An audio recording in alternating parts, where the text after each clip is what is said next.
Sergeant, control that place.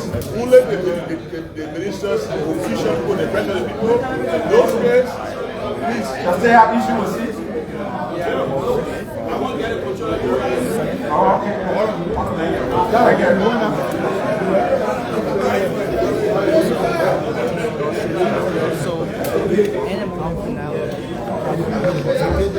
Welcome. You are watching the official Facebook page of Senator Kpehe Ngafuan, and we are bringing you live the confirmation hearing of Finance Minister Designate Augustine Kpehe Ngafuan. Senator Ngafuan, that's Minister Designate Ngafuan is seated already, and the chairman of the committee, Prince Moyi of Hong Council, is already seated.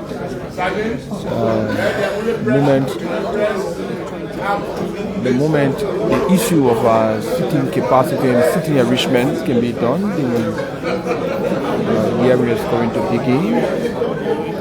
Senator Prince Moyi is going to preside over this confirmation hearing.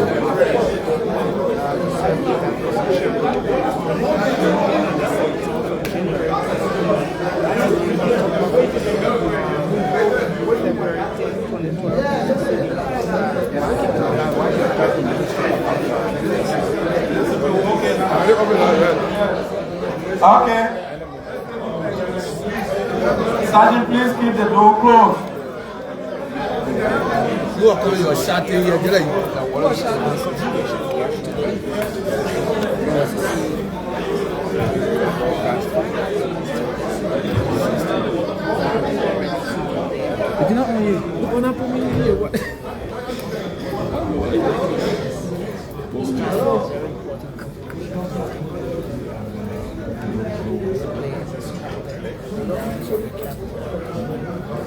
Thank you, Chairman Brown. Thank you for restoring order in the chamber. Thank you.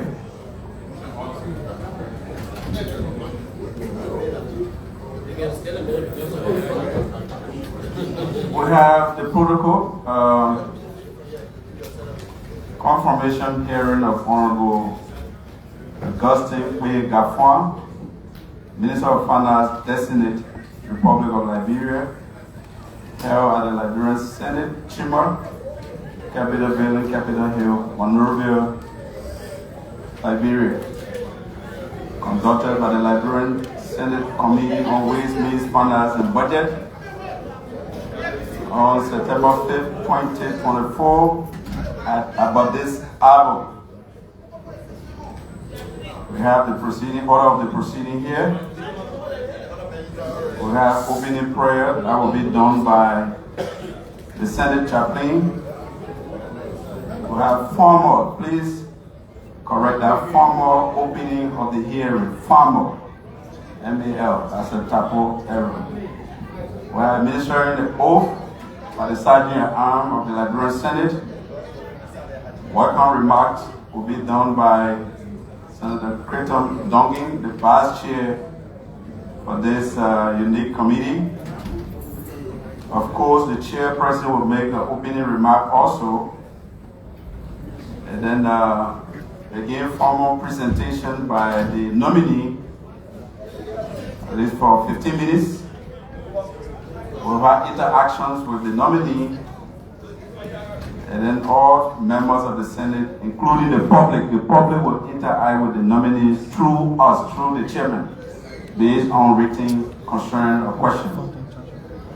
Then we'll have closing remarks by the chairman, and then closing prayer by the chaplain. Then we'll adjourn this hearing and retreat into our committee room.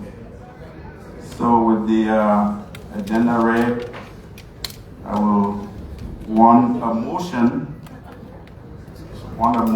by any committee member for it to be adopted, so that it be used as a working tool to guide us during this confirmation hearing. A motion. The Honorable Wellington G. Von Smith of River says. Honorable Chairman, distinguished members of the Ways, Means, Finance Committee of the Liberia Senate, I move that if I can obtain a second, that the agenda just read for the confirmation proceedings of the Minister of Finance Designate be accepted and renewed. Thank you. Thank you. It has been moved and seconded that the proposed agenda just read be used as a working tool. Are you ready to vote? Those in favor say yea. Against? With the overwhelming yea, this agenda has been adopted. We will now take prayer from the chaplain of the Senate.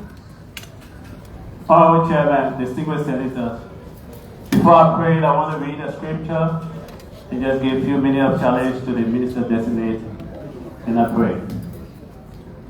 We read from St. John chapter 21, verse 15.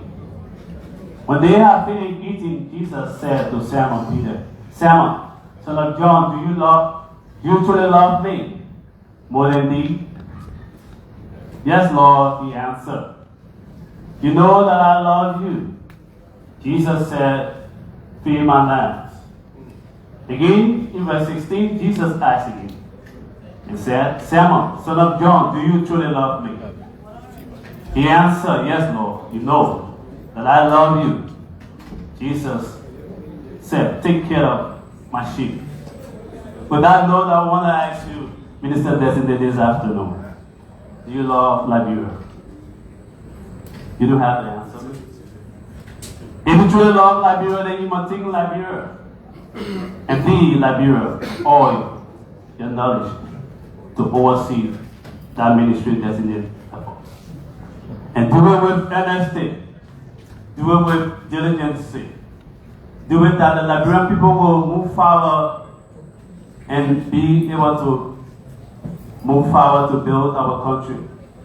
Like Jesus said, he asked the question 3 times, do you love me? And he answered yes. I hope you love Liberia to help Liberia in that area of destiny and efforts. May God help you to do so. Without God, you will fail. Keep that in mind. With all God, you will fail. And when Jesus asked this question, he was trying to really challenge Peter to feed his lamb, those that were going to be in his care. Liberia money will be in your care. Take good care of it. Manage your world, and Liberia will move forward. Let's pray. Father, we pray for this day. We thank you for the great men of our time. Lord, as they have come to Lord inquire from this great son of our land, we pray that your grace sustain them. Help them to do so. Our country will move forward. In Jesus' name we pray.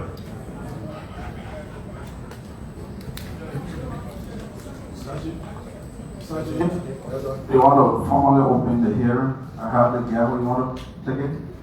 Yes, sir. Please get it. Oh, okay.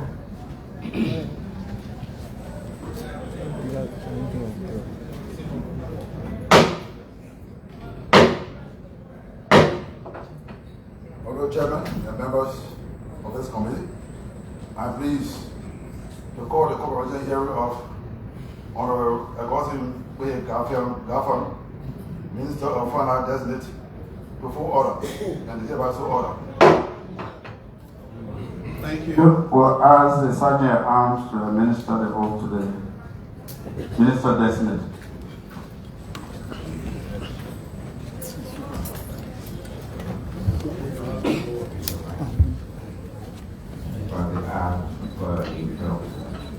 I, Augustine Kpehe Ngafuan, Minister Designate, Ministry of Finance and Development Planning.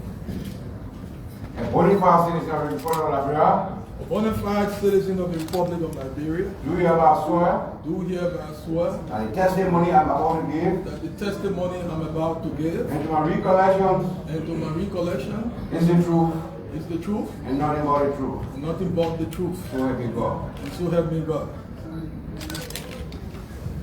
Osha, the witness understand disqualified. Thank you. Thank you, Sergeant at Arms. We will now take the welcome remarks from the Right Honorable Senator Creighton Duncan, the Vice Chair of this committee. Thank you, Chair. The Chair will set the rules for this hearing, and I will welcome all of us, and then each senator present here will introduce him or herself, if there's any himself, and after that, then the chairman will come in and set the rules for this hearing. So before I officially welcome all of you, I would like us to start the introduction so you can know who sits before you. And we'll start from the extreme left. Thank you. Thank you, Chairman. Thank you, Co-Chairman. My name is Senator Momo Saras. I represent the Lofa County and I'm the Chair of National Security Affairs, Intelligence and Veteran Affairs. Thank you, Mr. Chair and Co-Chair, distinguished colleagues, Mr. Nominee, I'm Senator Edwin Robinson Jr., and I chair the Committee on Hydrocarbon and the Environment, and I represent Baldwin County. Thank you, the Chair, Co-Chair, members of the committee. I'm Senator Milton Finlay, Senator of Designate County. I chair the Subcommittee on Revenue and I'm a member of the Ways and Means Committee. Thank you, Mr. Chairman. My name is James Lobo Brown, Senator of Maryland County and member of this committee. Thank you, Mr. Co-Chair. My name is Senator Joseph Jala, Senior Senator of Local County, Chairman of Local County Legislative, Chairman of Local County Legislative Conference, Chairman Banking and Currency, Co-Chair Judiciary Committee, and member of this honorable committee. Thank you. Thank you, Mr. Co-Chair and Chairman of the Ways and Means Committee. My name is Emmanuel Nukwe. I represent the great county of Kpehe and the National, and I'm the chair of the Committee on Public Corporations and also a member of the Ways and Means Committee. Thank you. My name is Wellington Jivan Smith. I represent the good people of Rivers. I chair the Agricultural, Forestry and Fisheries Committee of the Liberia Senate and also a member of the Ways and Means Committee. Nathaniel McGill, Senator of Miami County, Chair on Education, and member of the Public Economic Committee.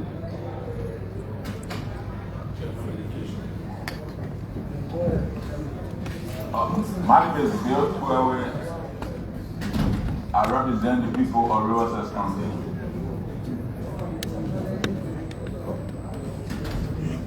Well, thank you, Mr. Chair.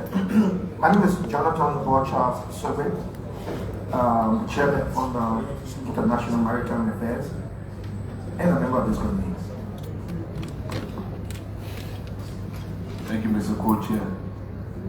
I'm Jan D. Jr. of Limba County, a ranking member of this committee, the chairman of the Senate Modernization Committee.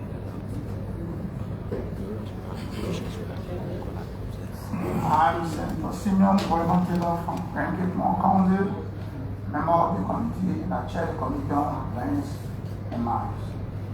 And I'm Creighton Old Duncan from Sino County, vice chair on this committee and chairman on the Autonomous Committee. I'm Senator Prince K. Moy from Bone County, chairman of this committee. So, Honorable, we'd like to welcome you before the Senate Committee of Ways, Means, Finance. We know that this is the second time appearing before the Senate, maybe more. And so we'd like you to relax and listen carefully to the questions that will be brought forth by my distinguished colleagues. And feel at home in answering to convince this committee that what we are into our committee room, you will know that you are ready to handle the responsibility that the President has conferred upon you. Thank you. Welcome, Mr. Chairman. Thank you. As a co-chair, distinguished senators and our nominees and other deputy ministers, members of the full estate, we want to take this time on behalf of the committee, as the vice chair has indicated, to welcome you. Mr. Minister Designate, you are quite aware of the task you have been nominated, if confirmed, to perform. It is not your first, and knowing fully well the current status of our country, the position of the finance minister of the Republic of Liberia is very important. That's why, on a very short notice to the public, you are seeing the number of personalities and senators in here. It is because of the interest and the important nature of this position. When there are public outcries about the state-owned enterprises, payroll, pay structure, not meeting the current day reality, it is the Minister of Finance that is almost on all the board as a statutory member. And by law, those SOEs' budget is supposed to be presented to the minister for scrutiny and incorporated in the draft national budget. If hospitals, clinics, schools across the country, road projects are not ongoing, it is the Minister of Finance that's supposed to have that oversight responsibility in dividing the national cake as appropriated by the national legislature. If there are passed through in any ministry or agency's budget that were not established by this legislature, it is at the consent of the minister that those pass-throughs are made. And if a ministry or agency is overspending, it is at the consent of the minister that those ministry and agencies are overspending their budget that was appropriated by the legislature. So your position is very, very key as provided for by the Public Financial Management Act. That act is very, very, very important to the fiscal management of our country. And anyone that is nominated to fill in that gap, you owe the Liberian people a very huge tax to perform. And that's why we have been called today to make a presentation for your suitability for this role, where Liberia will be few months after ascendancy. Will we still be hearing about budget alteration? Are we going to still be hearing about the legislature overspending its budget? Will we still be hearing about NSA accessing money that was not appropriated by the legislature? Will we still be hearing about the Minister of State for Presidential Affairs paying more people than what it should be paying? Because you are the minister that's supposed to be disbursing and going by the budget law that we will make it. Will we still be hearing? Will we still be hearing about all the different payments at the central bank? And that's your work. So it's not just an easy work. It's not just an easy task. And we get the bulk of these things coming to us as a legislature, who shall fall before our oversight is been done, the damage has already been caused by those that presiding over those different institutions. So, Mr. Minister Designate, I'd like to make that opening remark so that you are aware. I know you are aware, but just to say it openly. Because the public may not be aware that you're supposed to know what is happening in the SOEs, in the state-owned process. You're supposed to know what our current debt portfolio is. And you're supposed to know when we appropriate to pay debt to our domestic people in the international community. Those debts have to be serviced. That you're supposed to know that our ECOWAS trade levy has to be paid to our Voice African body. So all of those will come at your lap when those things are not executed. So with that said, I want to take this time to set the rules for this hearing. And it's just simple. We have adopted the agenda that will guide us.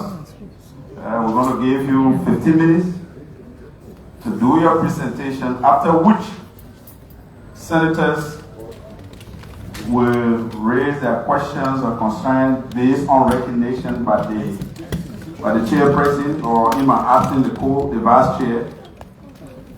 Then after that, we'll give the public the opportunity to interact with you through a written concern or question that will be brought here by the Sergeant of Arms. And after that, we'll now close and revert to committee room to decide on your suitability. Then the senators will have, at most, I know some people will have issues here, at most 3 minutes. At most 3 minutes. Yeah. At most how many minutes? 10? Okay, we can stay here as long as we wish. Yeah, we can stay here as long as we wish. Yeah, I understand. We can stay here up to 8, 9. We are prepared for that. Yeah. Even 12 minutes, we are here for that. Thank you for that correction. So senators will have the latitude to ask questions as they may feel pleased to ask. So with that said, we want to give the Minister Designate the opportunity. Before you present, maybe bro, other people, you can just make a short introduction before your presentation. Thank you.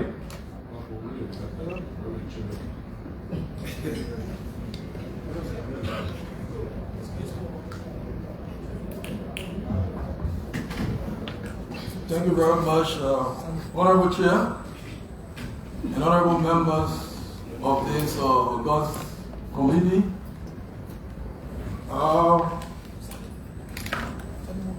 I came accompanied by family members, friends, and I wouldn't want to spend too much time in introductions, but the family is represented here by my elder sister, Ms. Ruth Kpehe, and then my father, Dr.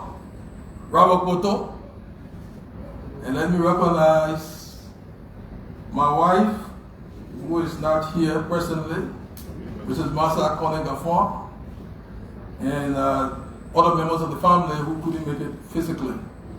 But let me recognize Acting Minister Anthony G. Myers,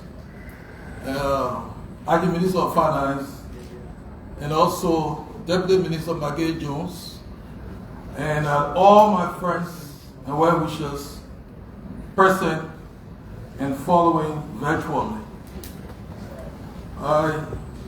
If you may indulge me, can I make a formal presentation?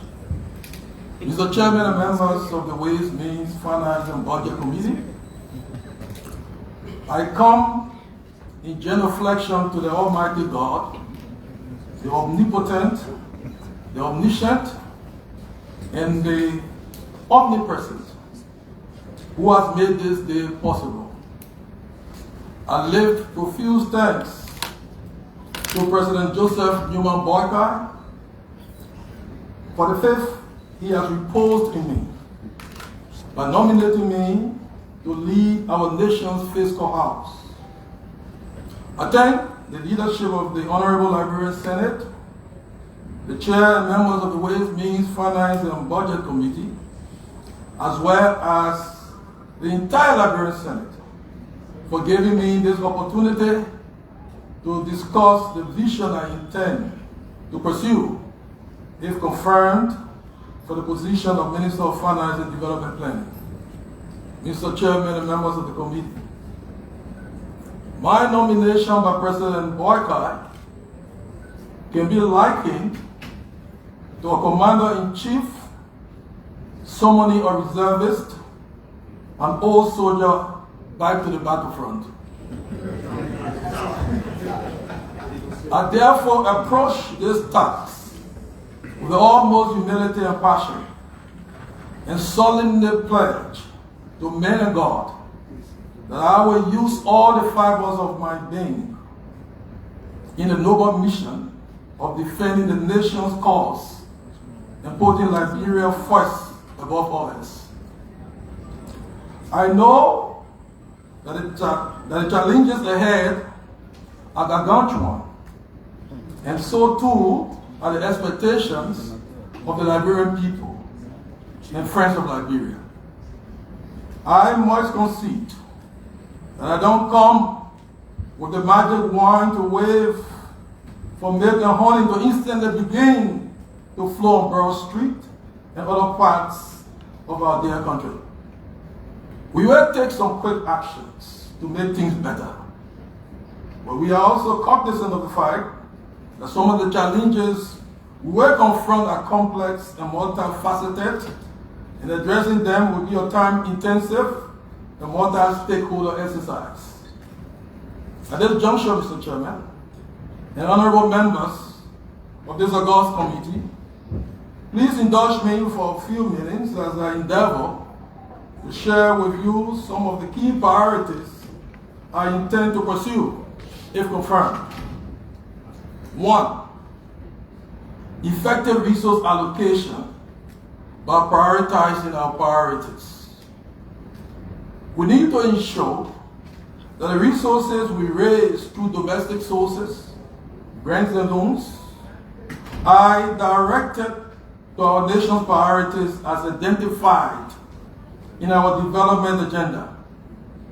To do so, we must start with crafting a credible national development agenda on which our national budget is anchored.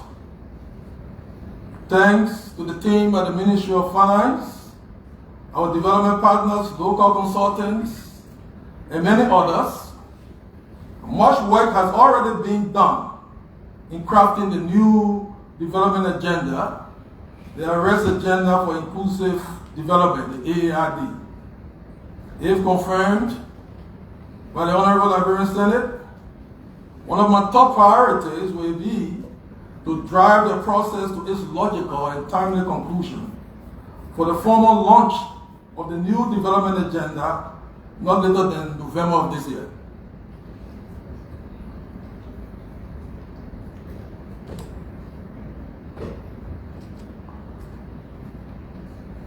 Accordingly, we must walk our talk by ensuring that the budget for fiscal 2025, which begins in January next year, is anchored and aligned with the new development agenda, meaning the top priorities of the AID must be the top priorities of our budget, as well as development and cooperation frameworks agreed with our partners.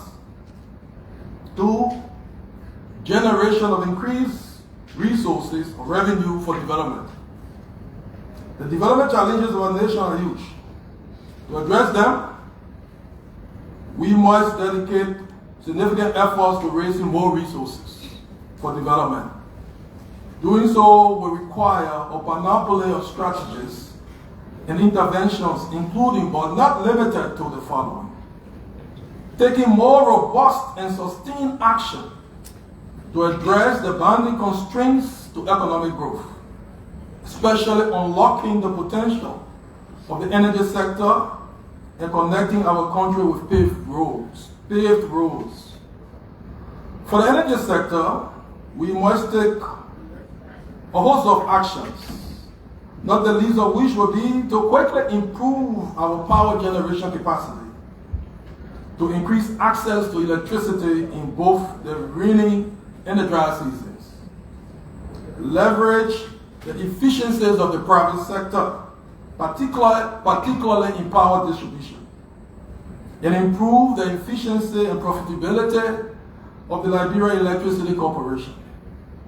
We must dedicate our resources towards connecting all our counties with paved roads and maintaining all our existing farm-to-market roads and building even more farm-to-market roads.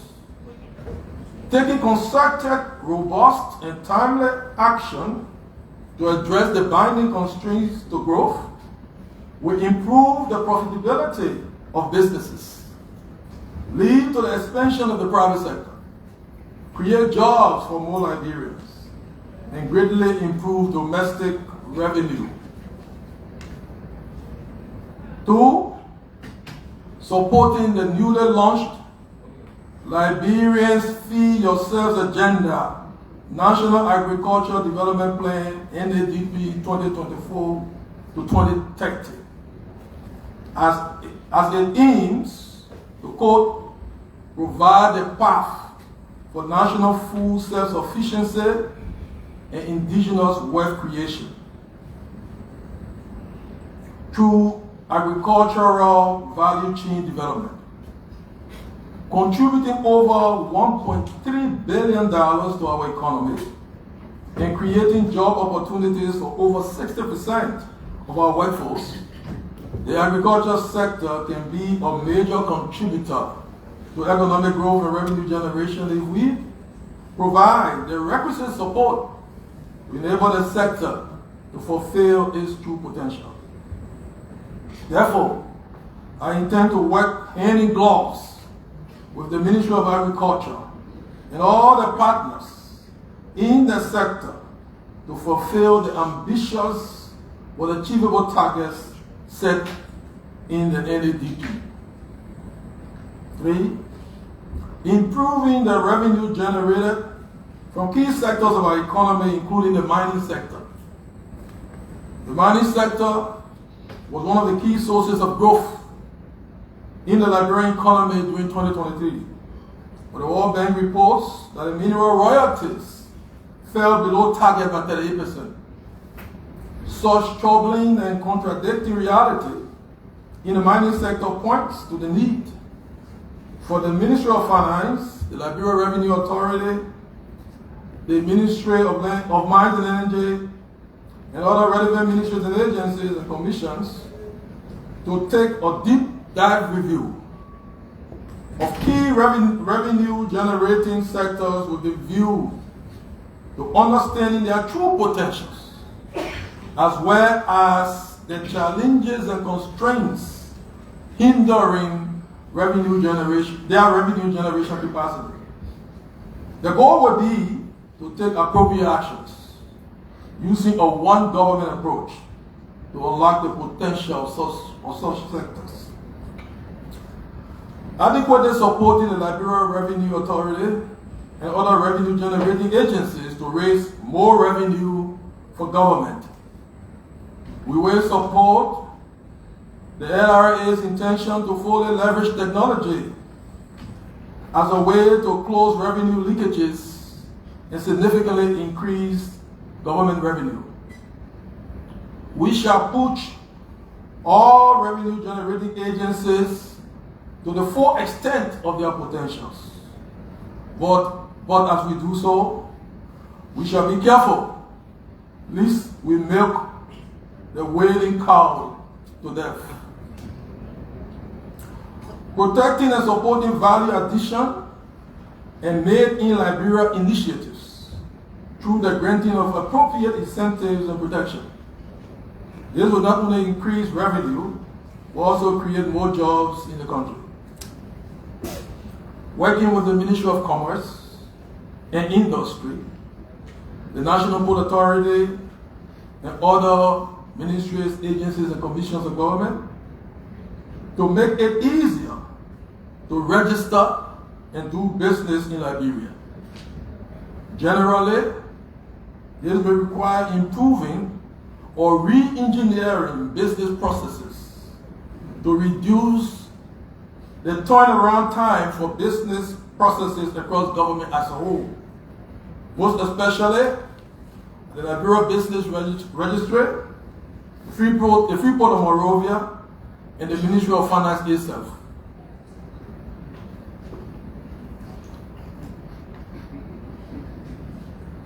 Working in tandem with and supporting the development diplomacy agenda of the Ministry of Foreign Affairs with the view to leveraging our bilateral and multilateral partnerships for scale-up support to the AARD, enhancing the credibility and efficiency of the budget process will be one of my top goals. This will entail a slew of measures, including, but not limited to, the following. 1. Realistic revenue forecasting. We shall heavily support the capacity of the Ministry of Finance and other relevant government ministries, agencies, and commissions to develop more realistic revenue forecasts, especially in extractive and other complex sectors. More realistic revenue forecasting contributes significantly to the credibility of the budget by avoiding frequent recasts of the budget and slashing of appropriations due to shortfalls. Aiming for a bigger budget is good, but what is better is aiming for a bigger and realistic budget. Improve the efficiency, predictability, and accountability of the budget execution process. In this regard, the top priority would be to reduce red tape or the time it takes to process allotments and get payments through the Ministry of Finance. We shall develop average timelines for business processes at the ministry, which will be rigorously monitored to ensure adherence. As tough as it may seem, my goal is to lead a ministry where documents, vouchers, move through the system without being pushed. Shortening transaction processing time has a positive multiplier effect on the economy as a whole. First, it creates predictability and certainty that government will make payments of budgetary appropriations and allotments within a reasonable amount of time, thus reducing the implied premium the private sector has on the cost of goods and services procured by government.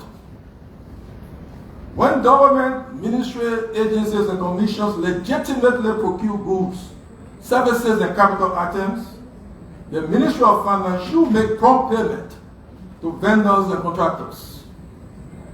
Over the past months, there has been great improvement in the timeliness of payment of salaries of government workers. I intend to sustain the gain and even improve on it. The ultimate goal would be to ensure that all, not just some, government employees are paid before the end of the month.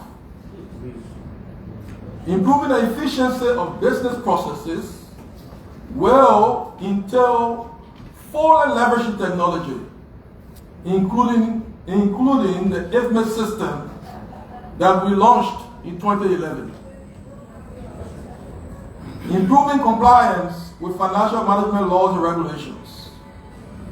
One of the teething challenges that has been identified by the GSC and the Reform Coordination Unit at the Ministry of Finance is low compliance across government with financial management laws and regulations, particularly the PFM laws and its regulations, the PFM law and its regulation, regulations and the PPCC Act and its regulations. Therefore, we intend to take steps and work with relevant stakeholders, including the GAC, to ensure the robust and comprehensive implementation of these laws and regulations. This will lead to proper accounting for government resources and prevention of fraud, waste, and abuse, thus indirectly saving resources to address urgent development priorities. In this regard, we intend to give strong support to strengthen the capacity of the GAC, the Internal Audit Agency, and other integrity institutions to execute their mandates. Review of the harmonization program for appropriate action. A few years ago, in the wake of a stagnating revenue envelope, the path taken by the government to address the high ratio of the public service wage bill to the total budget was to develop and implement the GOL pay harmonization program with the professed aim to ensure the sustainability of the public sector wage bill. What is incontrovertible is that the policy and its actual implementation have generated concerns among some stakeholders. Without going into the merits and demerits of the policy and its implementation,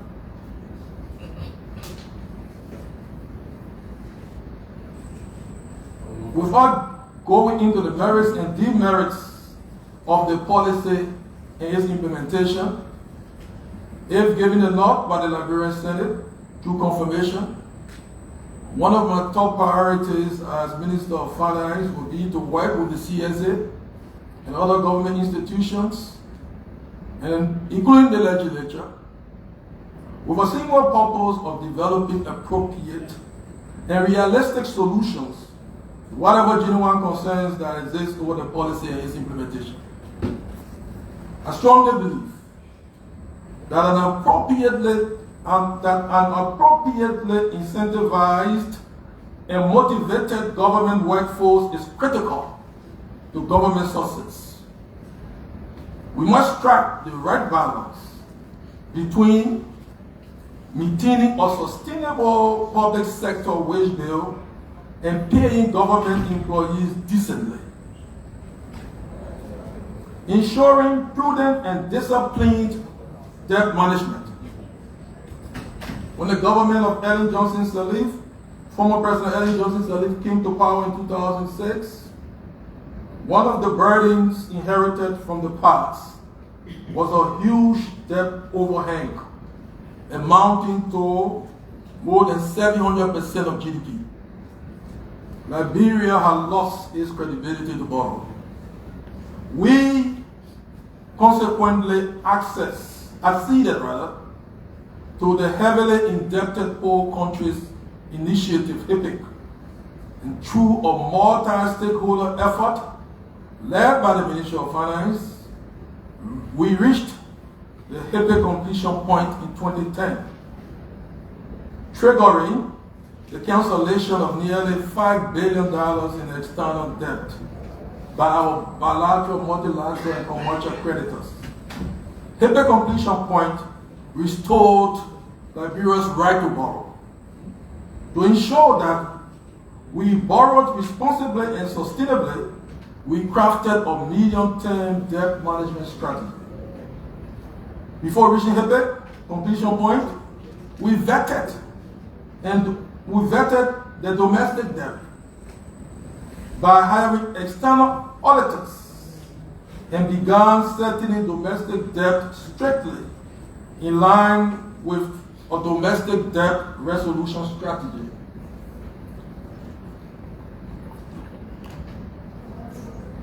As of June 2024, Liberia's total debt stock stood at $2.58 billion US, comprising $1.078 billion US for the 1.9% in domestic debt and 1.5 billion, that is 58.1% in external debt. The ratio of total debt stock to GDP stood at 56.65%, which means that we are now labeled as a country with a medium risk of debt distress. We are fast nearing a 60% threshold, where we will be unfortunately labeled as a country with a high risk of debt distress, with all the attendant negative repercussions that such labeling brings. In addition, our annual debt service obligation is taking up bigger and bigger chunks of the fiscal space, and consequently limiting the fiscal space for other government priorities. Therefore, prudent and disciplined debt management is not an option, it is a must. And I'm going to treat this as such if confirmed. Contracting new debt is not bad per se. What is key is what we are contracting debt for and at what terms. We cannot afford to contract debt at unfavorable terms and with limited rates of economic return. Given that the PFM law recognizes debt service as the first claim on government revenue, we cannot shirk our responsibility to settle legitimate and vetted domestic and external debt. So, we must dedicate resources annually to settle our debt. But we must approach debt repayment with discipline, transparency, and accountability. We will actively support Liberia's climate action agenda and work in tandem with the EPA and other relevant ministry agencies and commissions to leverage available climate finance opportunities for Liberia. We cannot afford to bury our heads in the sand to the ever-increasing threat that climate change poses to the achievement of our national development agenda.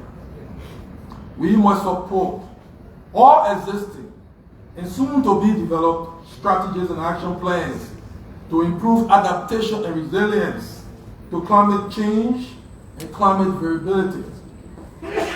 We must also ensure that we position ourselves firmly to take full advantage of all available climate finance opportunities to fund our development agenda. Equally, given Liberia's huge natural resource endowments, including one of the largest swaths of forest cover in the world, we must strike the right balance between conservation and commercialization and attract the requisite resources to buttress our conservation intentions in a transparent, accountable, and equitable manner. Mr. Chairman, and honorable members of the Liberian Senate, what I have thus far delineated are some of the key priorities I intend to pursue if confirmed by the Honorable Liberian Senate. This is by no means an exhaustive list of what needs to be done to ensure sound fiscal management and sustainable development in our country. I will seek to benefit from the wisdom of Liberians and friends of Liberia, both at home and abroad, and have begun receiving and will continue to solicit brilliant ideas on what we need to do to serve our people better. Of course, I also intend to always seek and benefit from the wisdom and perspectives of the national legislature in leading the Ministry of Finance. I don't claim, right? I repeat, I don't claim to know all. But what I know is that I don't need to know all to succeed. Though I'm also a technocrat in my own right, I understand the role of a minister is primarily the role of a leader, which can be compared to the role of a choir director. A choir director may not know how to sing all the tunes in the choir. What the choir director knows best is how and when to call a tune, or a combination of tunes, to get a melodious symphony. As Minister of Finance, I'm going to leverage the collective and individual wisdom and contribution of the workforce of the ministry.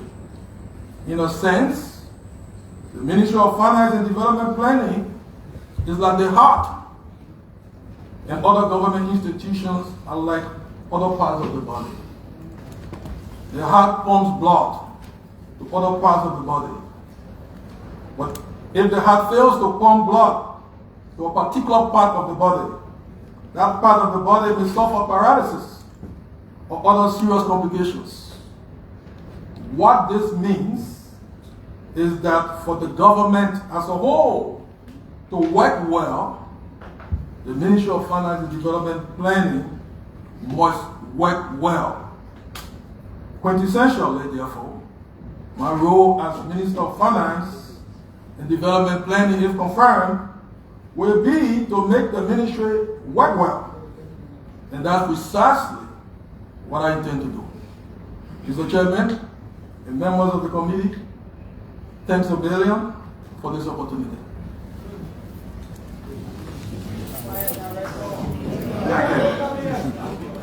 Please, no clapping here. Please. Thank you. Thank you, Mr. Minister Designate, for your presentation. Because the committee, please, because the committee will revert after the hearing into our committee room, we will want to give other senators that are not part of the committee to be the first. Yeah, I mean they are here because we are the committee will be here. Except when, please, we want, please, let non-members speak first, please. Yeah, the members will have time to. Yeah, definitely. So with that said, although we have a little dispensation, I saw my subcommittee chair waving a yes, something after him. So we'll be here. This hearing will not end today. Yes, we don't have to preempt. Why would preempt? We here to do the librarian work. Please. No, it will end. It will end. We are here to do the work of the librarian work. Please. Let them take our 10 minutes and go before they say we came here and they didn't. So we'll take Senator Snow, Senator DILLON, Senator Sarah in our order. Senator Snow, okay. Then Senator Jonathan Sebo in our order. Senator Snow, Senator DILLON, Senator Momo Sarah, Senator Sebo in our order. Yeah, Mr. Chairman, thank you. Yeah, Mr. Chairman, I intend to use my 10 minutes by asking 10 questions. So I don't know if we should respond to all in one or we will be interacting. All right, thank you. Interaction will be 10 minutes, please. Thank You will decide whether you. Let me start. Let me start by congratulating Mr. Ngafuan for this big sacrifice. You were not jobless. You left a very good job to come and sacrifice for this country. My first question would be, are there special arrangement made for you in terms of salary, benefit that will be different from your predecessor, or you are making a sacrifice to take the same salary and benefit as your predecessor? My second question, if confirmed, are there plans for immediate action to graduate from the national embarrassment the executive and legislature is faced with a mixed allegation of budget alterations? My third question reads, member states of ECOWAS have a swift transfer through the bifurcation of payment for ECOWAS levy.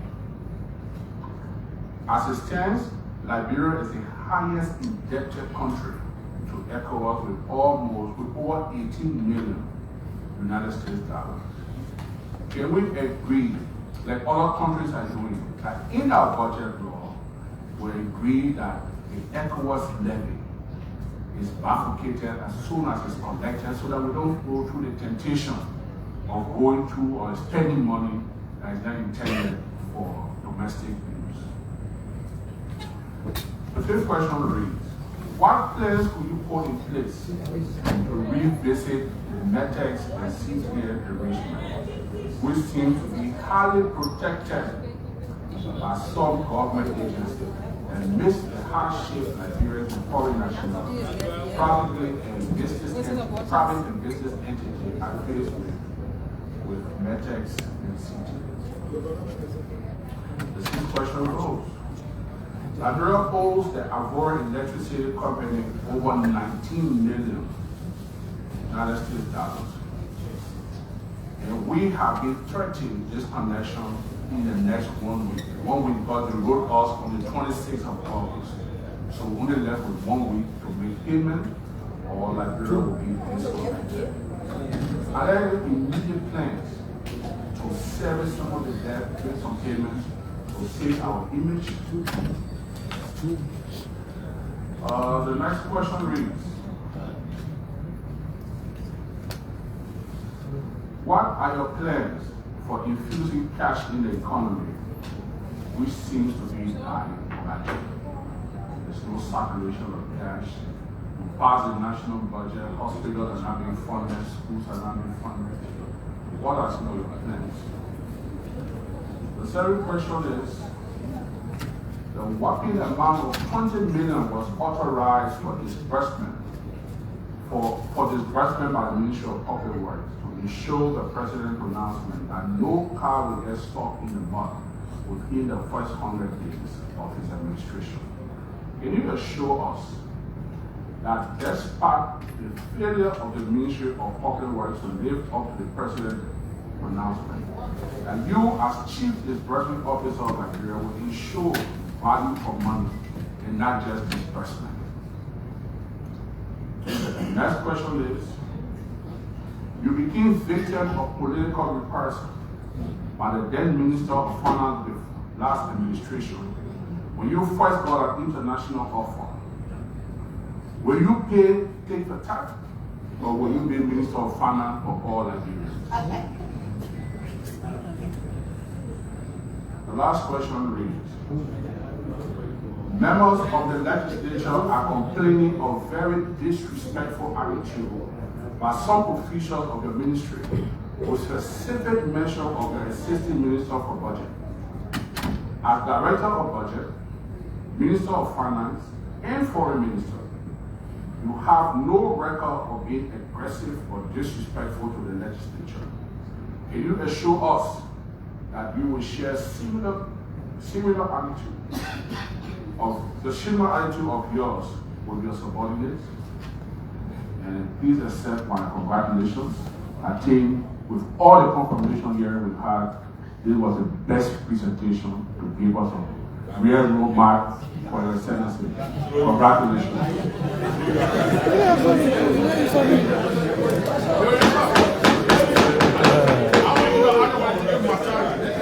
Colleagues, please allow the minister to to respond to the senator's question. Minister, you have the floor.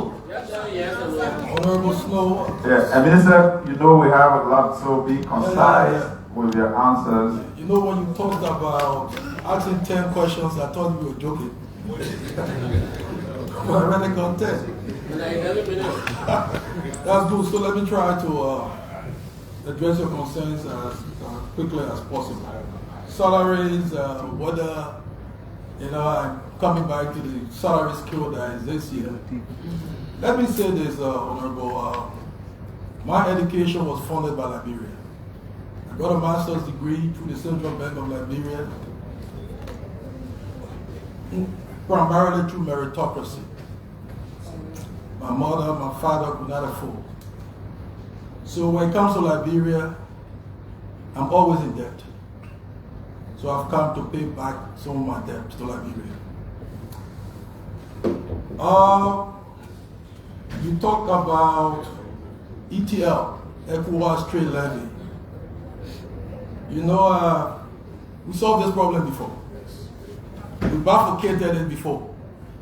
It was working before. I don't see why it will not work again. It will work. Because our credibility is at stake. We'll bifurcate as is expected through the ECOWAS protocol. NETEC, CTN, there are debates on all sides.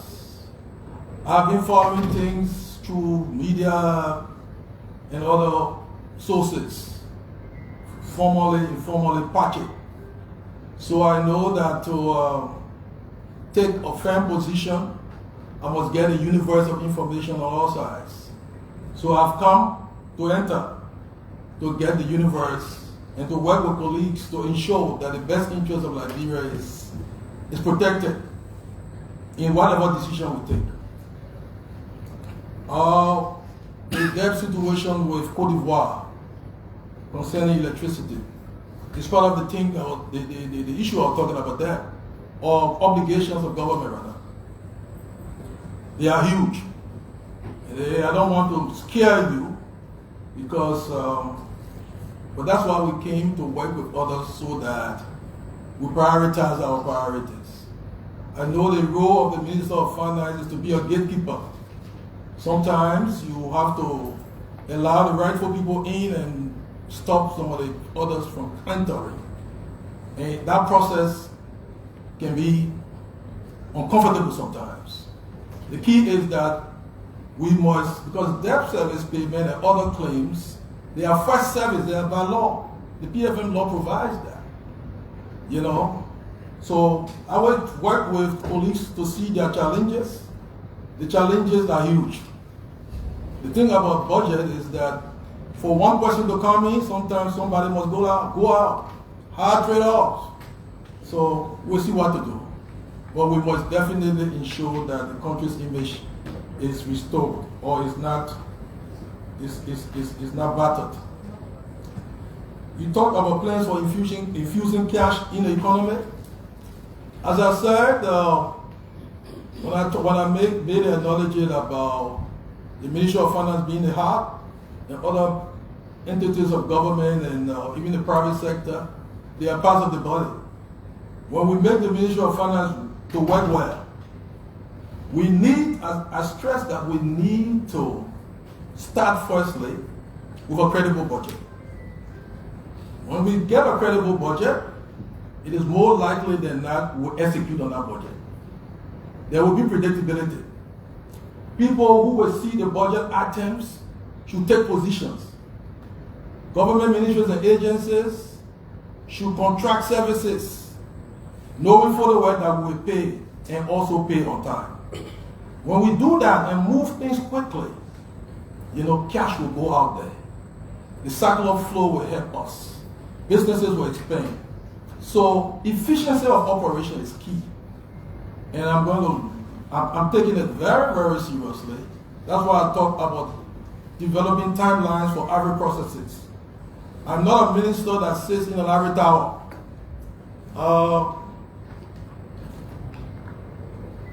The folks at the Ministry of Finance know what I used to say, are getting the better of the beast. It will get in the belly of the beast to understand what is happening, and people will have to explain delays. And if delays are not justified, I do not shy from taking right actions. You talk about an assistant minister.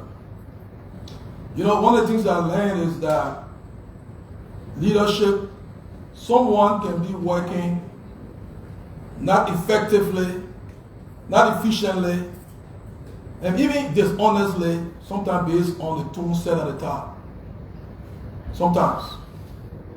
I'm going to give everybody the benefit of the doubt and give them leadership. Monitor them and see what they will do. I do not go there with prejudices. I've heard a whole lot. I've heard more than the thing I know. But everyone will be given the benefit of the doubt, and I will try to coach because I'm a former budget director. I understand some of the reasons why things delay. Some of it could be technical. If it requires me to go and join them on the computer to make things move, we will do that. But things must move. I said to you that the vision is for allotments and vouchers and documents to move without being pushed, with all the implications of being pushed.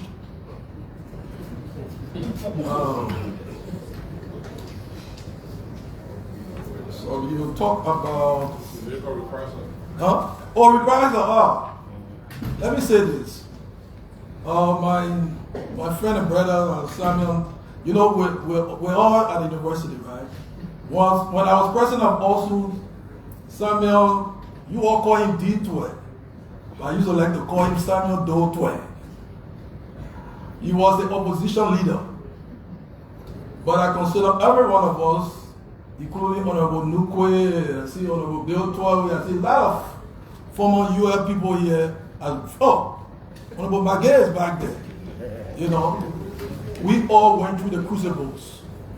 So, when I got in government, there was an issue about victimization of brothers to Samuel 12. And he had one person to run to. And he came to me. And I intervened. He was not victimized. So, there are too many pressures. I am not a person of retribution. The reason I think the reason I think that way is that if you set out to pay debt, you may not succeed because you will be looking in the rear view mirror. A driver that spends all his or her time looking in the rear view mirror will veer off and fall in the ditch. I'm looking forward. Everyone is a brother and everyone is a friend. So I'm looking forward. No retribution. The list is long, so about okay. Yeah, I think it's almost time. Okay, so colleagues, like there's no cutting all the different questions. I hope all of us took that into consideration, so we are not repeating questions that have been asked. So with that said, we take Senator DILLON, Senator Momosaros, Senator Sibu in that order. That's the first part.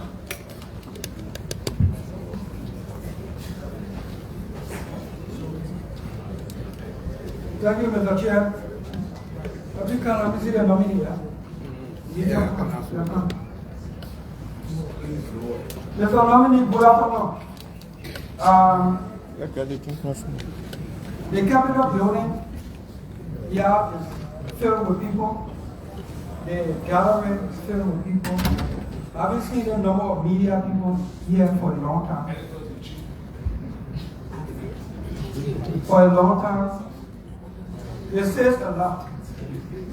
Everybody who has come here today, I believe, apart from the media, I came to do the work. It came to support.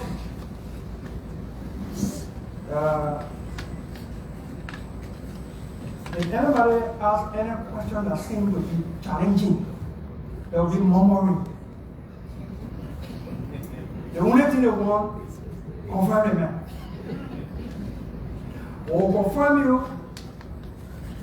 and you are not performing, they can forget that they came here. They can say that you're confined a man. So I don't take confirmation hearing like this. It's a job interview. I may not always get it right. I don't question your academic, professional credentials. I want to be clear on the record. It challenging to question your moral conduct because I haven't seen anything that I need to go after when it comes to your credentials. Normally people think credentials is just paper or paper. Your work attitude, your work ethic, your suitability also constitute qualification. Your competence. I want to make it clear that a job interview will determine my vote. I have few questions pointed within my time. I want interaction. What's your view of the current state of the economy? Question.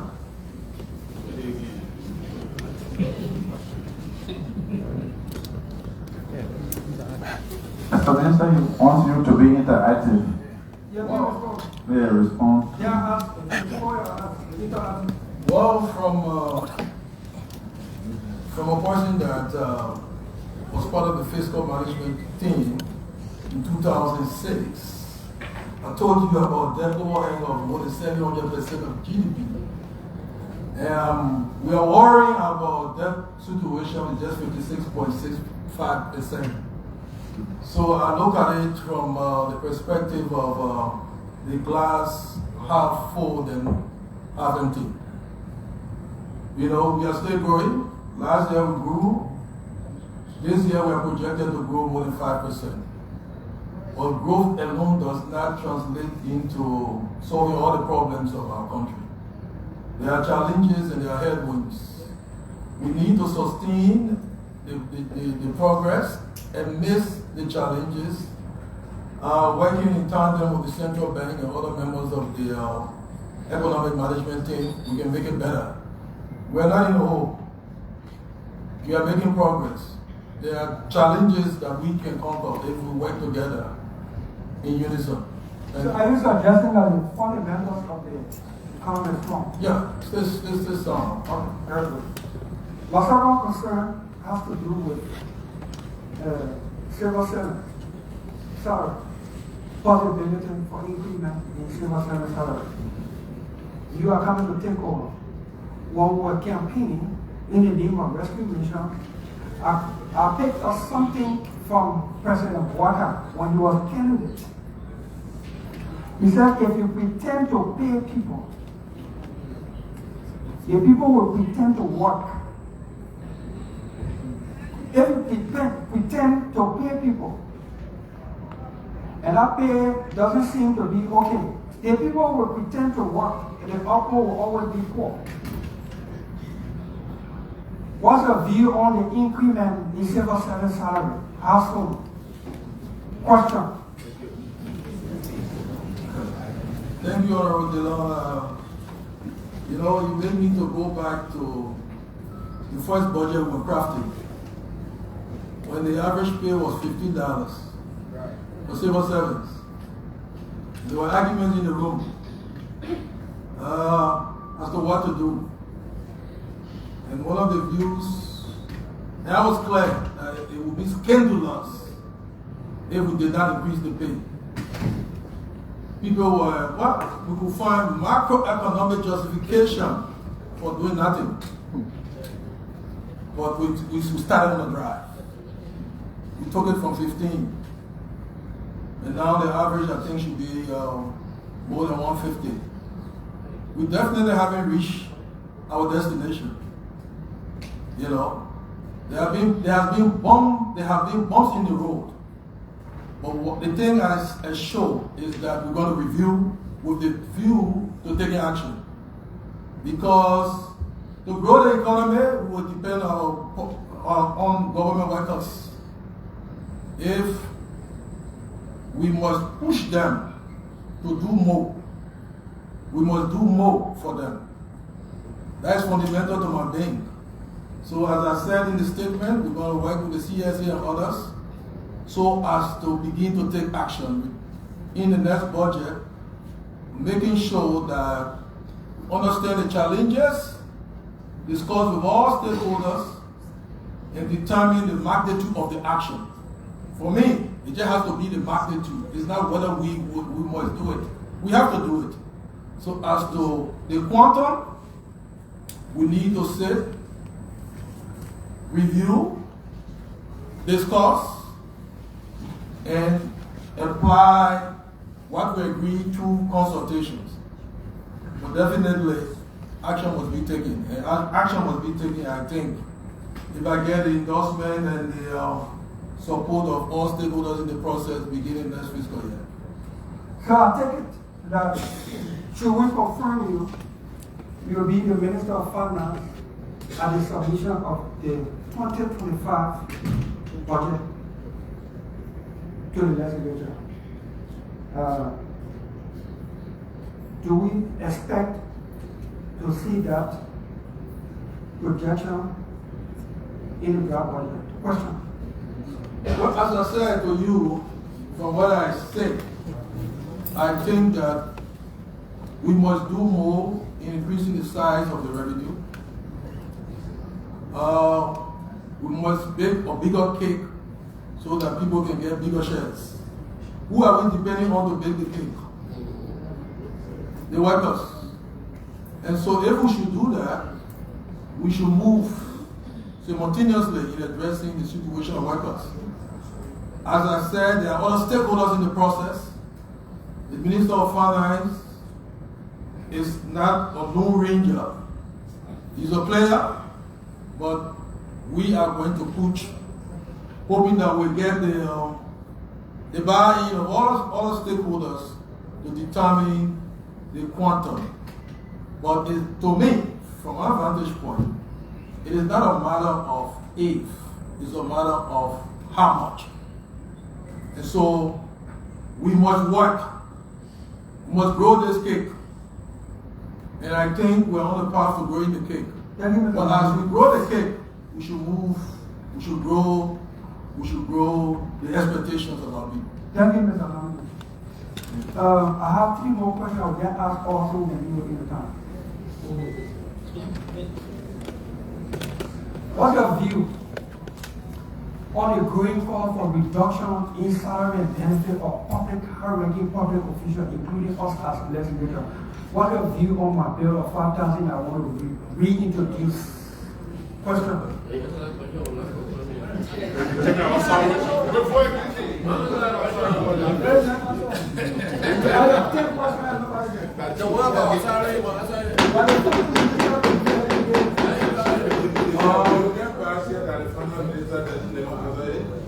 Well, if you will help. The federal government the nominee already. Yes. Please. Yeah, go ahead, answer. This is my view. It's not just a view on your bill. It is a view on compensation across the public sector generally. I think that we need to have a serious conversation across government. Government is not just the legislature. It's not just the judiciary. We have corporations. We have ministries, agencies, and commissions. We also have the central bank. So we are all government employees, technically. But sometimes, based on where you sit, you're lucky to get something handsome.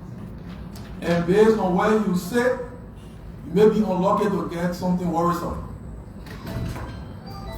How can that be?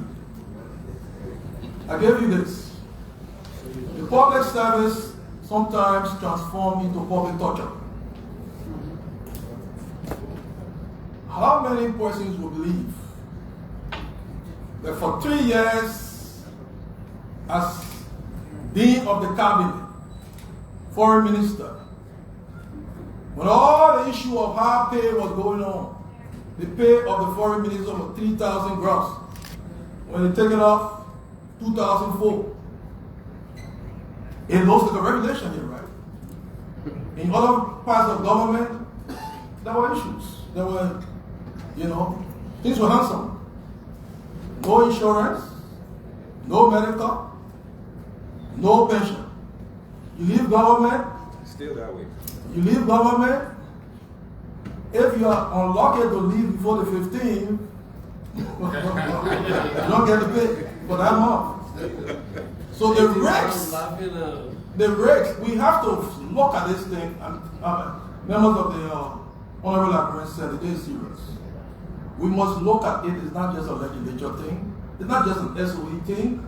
It's not just a ministry thing. It's a government thing. Let's incentivize, but let's do it for rhyme and reason. For SOEs, I know that there will be questions coming on that. Let me anticipate it. They were structured to mirror the private sector. Private sector compensation is generally handsome, but private sector also pay for performance.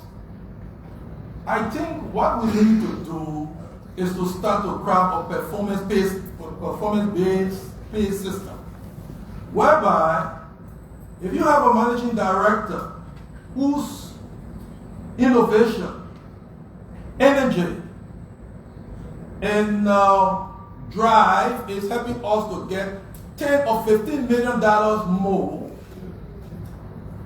should that person be compensated like somebody who goes and sleeps behind the wheel? Is it fair? We can have commissioners, we have everybody. Do we give people what we call key performance indicators that we track? To say at the end of the year, the boards are looking at, okay, Mr. MD, these are the targets, profitability targets, efficiency targets. And let's see what, and if you achieve these things, you will get this. Do we do that? We need to start to look at those. So there's not an issue of how much, there's an issue of looking at it. I would suggest, to be succinct, we need, okay, everybody is afraid of study. But this one we need to study and come up with something that we can look at, legislature, judiciary, executive, and come up with a pay system across government that makes sense. Thank you. Yeah. So, do you commit that you will submit and publish budget performance report on time in Kimo law? Do you commit to that? Lastly, do you commit? Now, these questions are questions that you will answer on oath. Do you commit that domestic debt list will be submitted at the budget hearing, every budget hearing, as long as you minister, and quarterly as the minister will pay? Do you commit? Question, and after that, you. Honorable DILLON, apparently you were,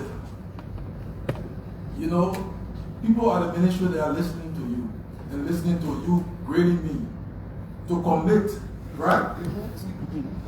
Do you think I'm going to make anyone to make me to lie to Honorable DILLON? On oath. So the message is clear. I'm on oath. We need to present reports and report on time. The message is clear. This is a mandate. I wouldn't want for this interaction to be repeated, and because of the inefficiency or laziness or whatever of somebody below the chain of command, you call me back here and say, Mr. Minister, you swore on an oath, but you did not deliver. So the message is well noted. But I know that it's not only me that is noting this message. Domestic debt. I don't see why, because we vetted domestic debt before. I'm told that the GSC vetted domestic debt. These things should be public. They should be public. And so it's a no-brainer. You get everything. We must move transparently. That's why in the statement I said we should pay domestic debt, but we should do it transparently, equitably, and with accountability. Do you think I should vote for you? For domestic debt? No, as minister. Yes. What? I would be more than honored to have a good friend of the ages. Tell me, are you? Thank you. Thank you. We move on to Senator Momo Saros, Concession and Designate Civil. Like we said, the rule is if a question has been asked, you will not repeat. Any attempt to do, I will stop you. Please.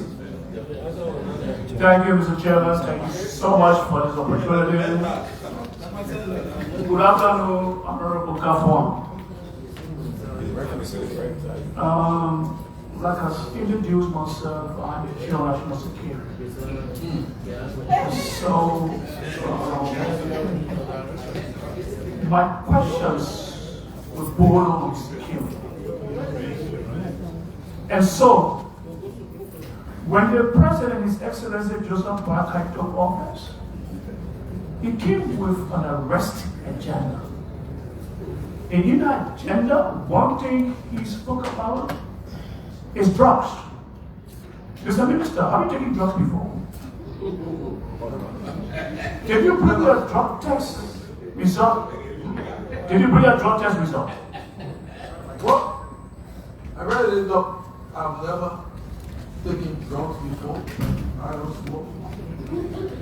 And as you want me to go and take drug tests, I can do anytime. You have the people after this session they go. Okay, so I've heard this so many times that some government officials are about to be punished for this because another government official came in 2 weeks, he will be in the next few days, and most of them has not come. So I will give you 10 days as minister if you are confirmed to submit your drugs test into the office of the Committee on National Security. If you are Mr. Chair, you know, as I like the passion. As I said, we could make it shorter. If you have people around, immediately after this session, let's go in some room. Mr. Minister, I'll give you 10 days, 10 working days. That's why I said we will make it shorter. Okay. Yeah. So you got 10 days, but you can bring it tomorrow, you can bring it next day, you got 10 days. The next question, Honorable Minister, is have you ever been indicted by any audit report or any financial mismanagement? You are on oath. Question, like you know, depends on what you call indictment. The word indictment is a legal word, and the people think a lot of folks here, a lot of your colleagues, we are blessed to have lawyers here. Indictment is in a different category. If you are head of an entity, and that your name is placed in a report, and then the GSC goes and finds out that in the conduct of an audit, they didn't see your document. Do you know that because you are head of that, your name will be put in there that they didn't see the document? So if that is interpreted as indictment, then there are a lot of indictees. I can say this. I've been talking with the Auditor General. We must, as we build the capacity of government institutions, we also must build the capacity of GSC. So that, and let me say, I taught auditing before. I taught auditing. I have some former auditing students, auditing principals.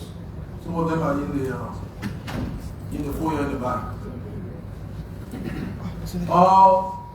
One of the challenges, and just indulge me for a minute on this. You know, we need to separate the noise of audit and what I call fraudulent activities.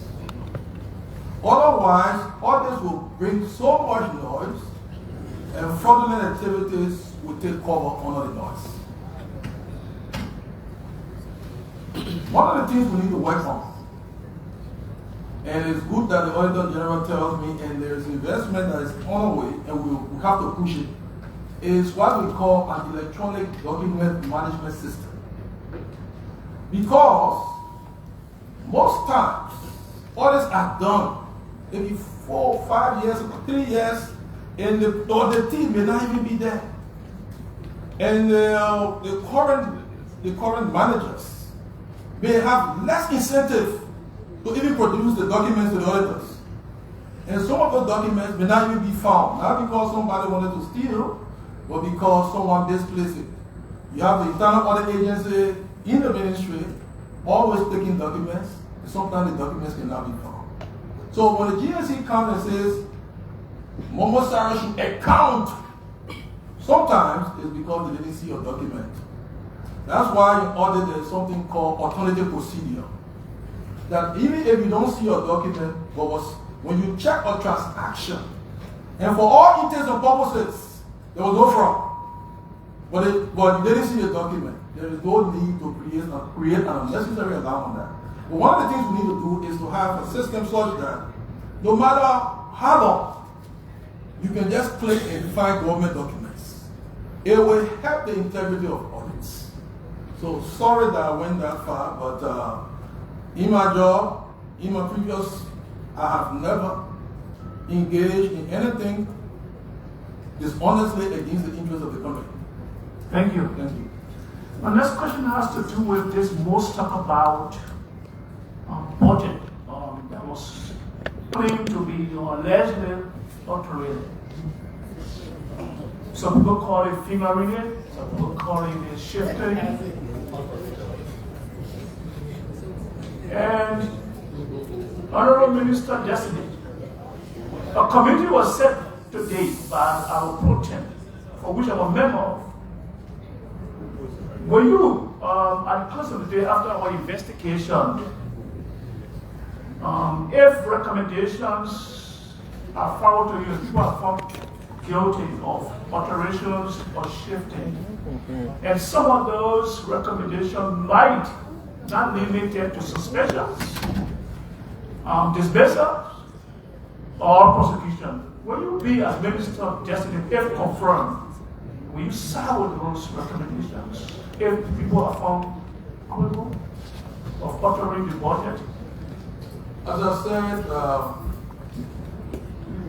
if confirmed as Minister of Finance, my information set will enlarge. I will get more than I know. So to some extent, I know more than the what I call junkie public, but I do not know as much as people who are sitting in positions. So I will have to get all the facts. But from what I've heard, from explanations, budgets are implemented through ministries and agencies with codes. The information I'm getting is that, and which will be confirmed later, is that institutions, that there might have been issues at the sectoral level. We do not execute budgets at the sectoral level. It's technical. When the legislature passes a budget, they may have intention for this sector, that sector. When the folks at the budget department are trying to operationalize it, they must find the right code. Otherwise, that particular appropriation hangs. And in finding the right code, if there was an error, unintentional, even in the act, having an intention for Mr. X, but thinking that Mr. X is in sector B, and put Mr. X, put it in sector B, the budget people is trying to actualize the intention.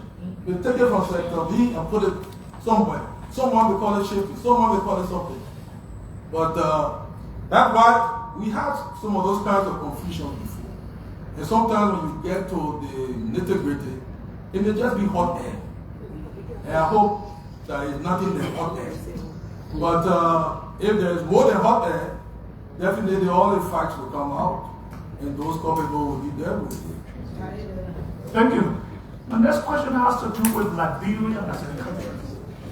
Honorable Minister President, Liberia is 177 years, I would say.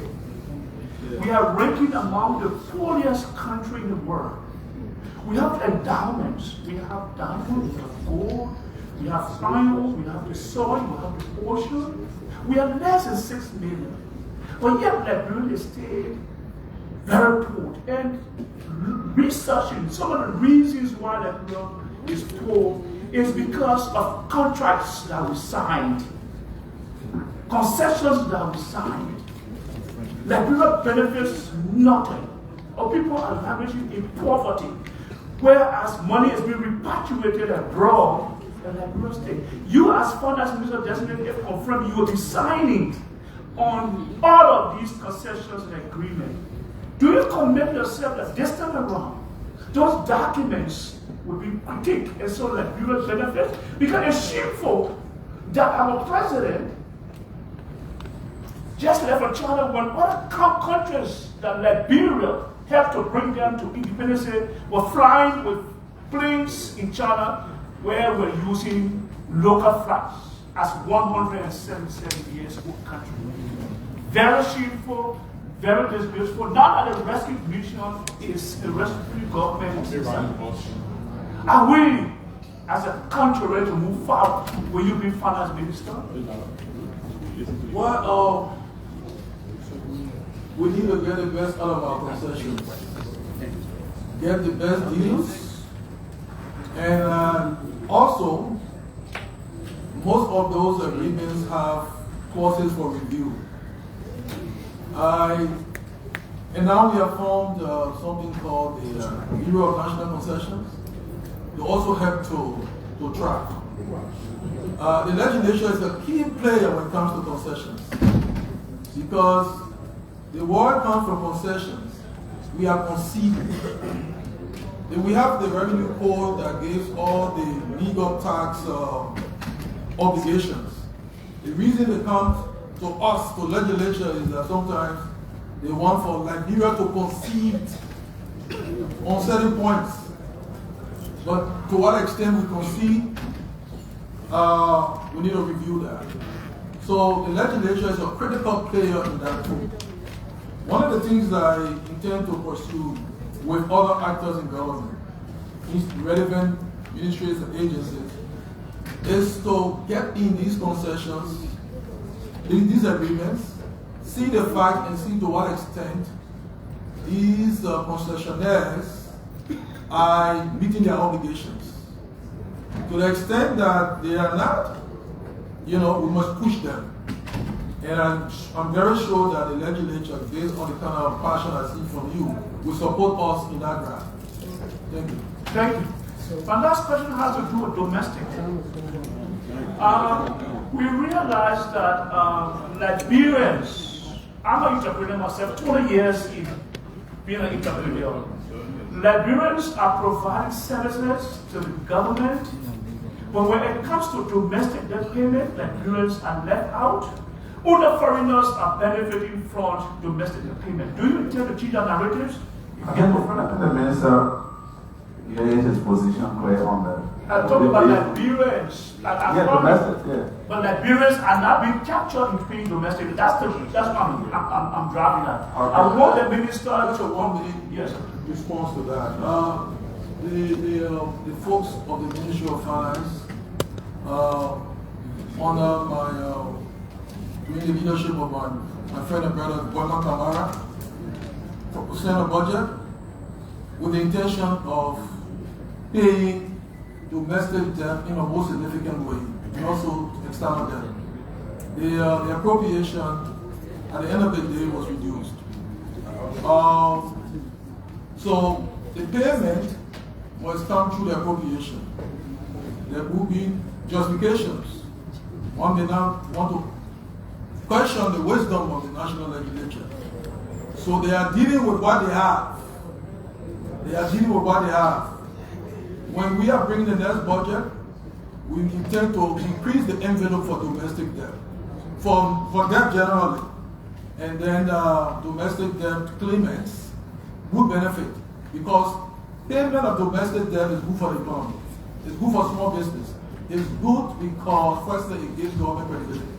But the other thing we need to do as we deal with domestic debt or debt is a historical problem. We should prevent situation where we are accumulating more domestic debt currently because we make people to perform services we cannot pay. So we'll deal with the historical thing, but present and going forward, one of the things that I showed even in my statement is that government's credibility must go way up there. When a contractor delivers a service for government, we should pay. We have something at the Ministry of Finance called the local purchase order, where when we get a stamp, they don't have to get a cash to deliver. But I'm told that over time, people have been demanding the cash. They have issues, or they don't believe that government will pay. That credibility, we have to restore it. It was there before. And it happened before. I don't see why it cannot happen again. Yeah. Thank you. Thank you. Mr. Chairman, Thank you. thanks for the opportunity I yield. Thank you. We go to Senator Jonathan Sibwe. When he concludes, we'll take Senator Dave Traore, Senator Mange, Senator Deborah Kopla in that order. So, thank you, Mr. Chairman.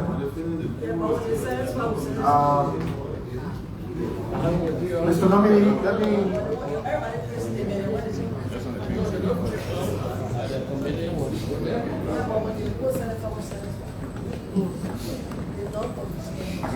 Yeah, protectors, go ahead.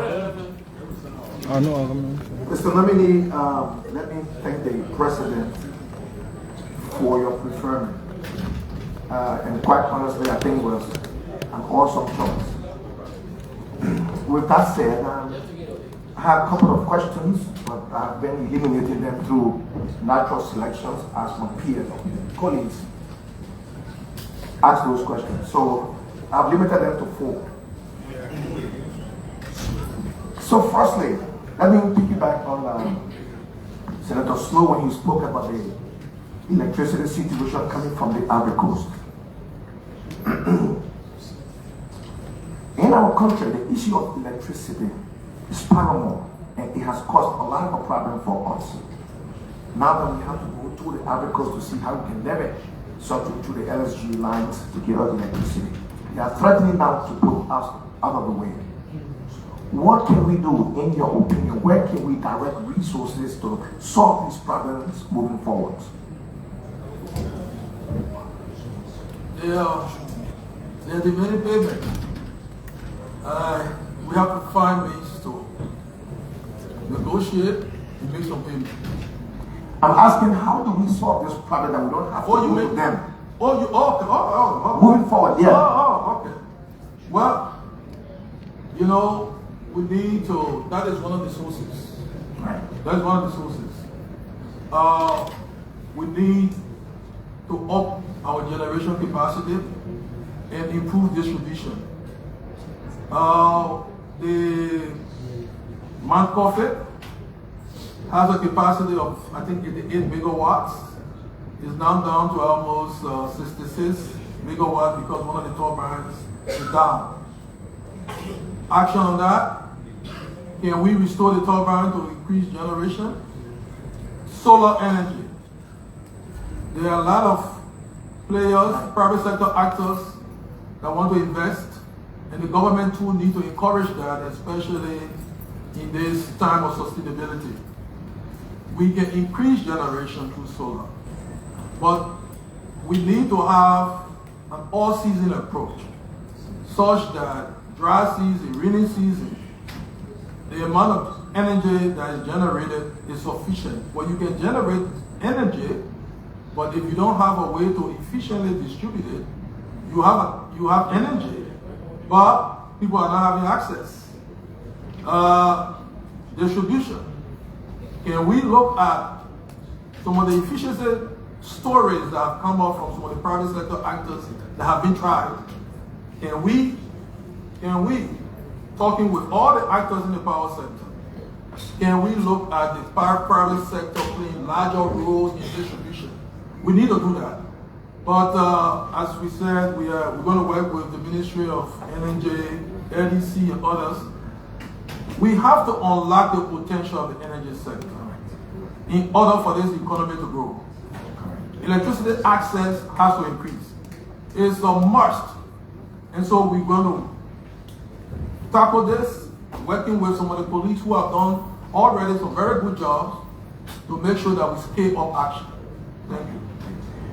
So my second question is to the budget envelope. We are currently at 700 million. Do you foresee us going anywhere further than that in the shortest possible time?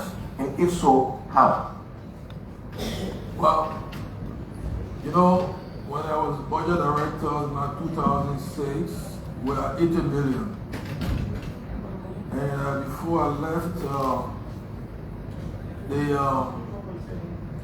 the role of Minister of Finance in February 2012, I think we're hovering around 500 million.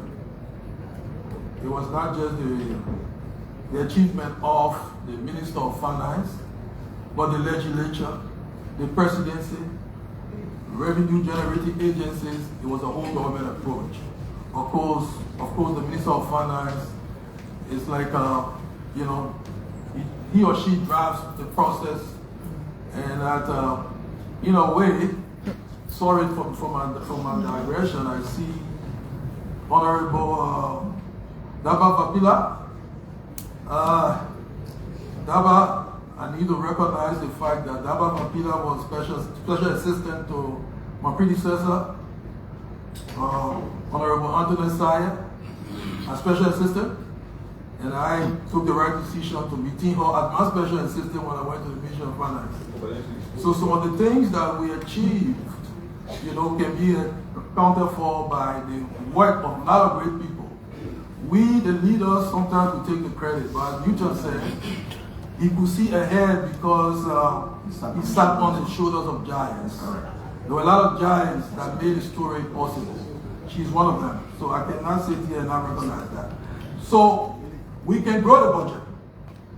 We are growing it already. I think between the legislature and the Ministry of Finance, we're talking 700. We were talking, you know, 738 or 721. We're moving. That argument is good. You know, that dialectical process, but we're going. And I think the pace with which we are going, we can meet targets, and I don't want to be talking big numbers. The actions will show the big numbers, because there is a tendency, people love to hear big budgets. And we can achieve the big budget, but as I said, we must be realistic. So that when we talk about big budget, we raise the budget. You know, let me recognize the former revenue chief for the legislature, the Senate, Honorable Augustine Kpehe. We worked together. Because during those years, and I think we can reach there.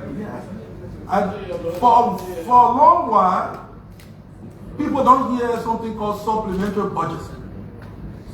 People hear recast budget.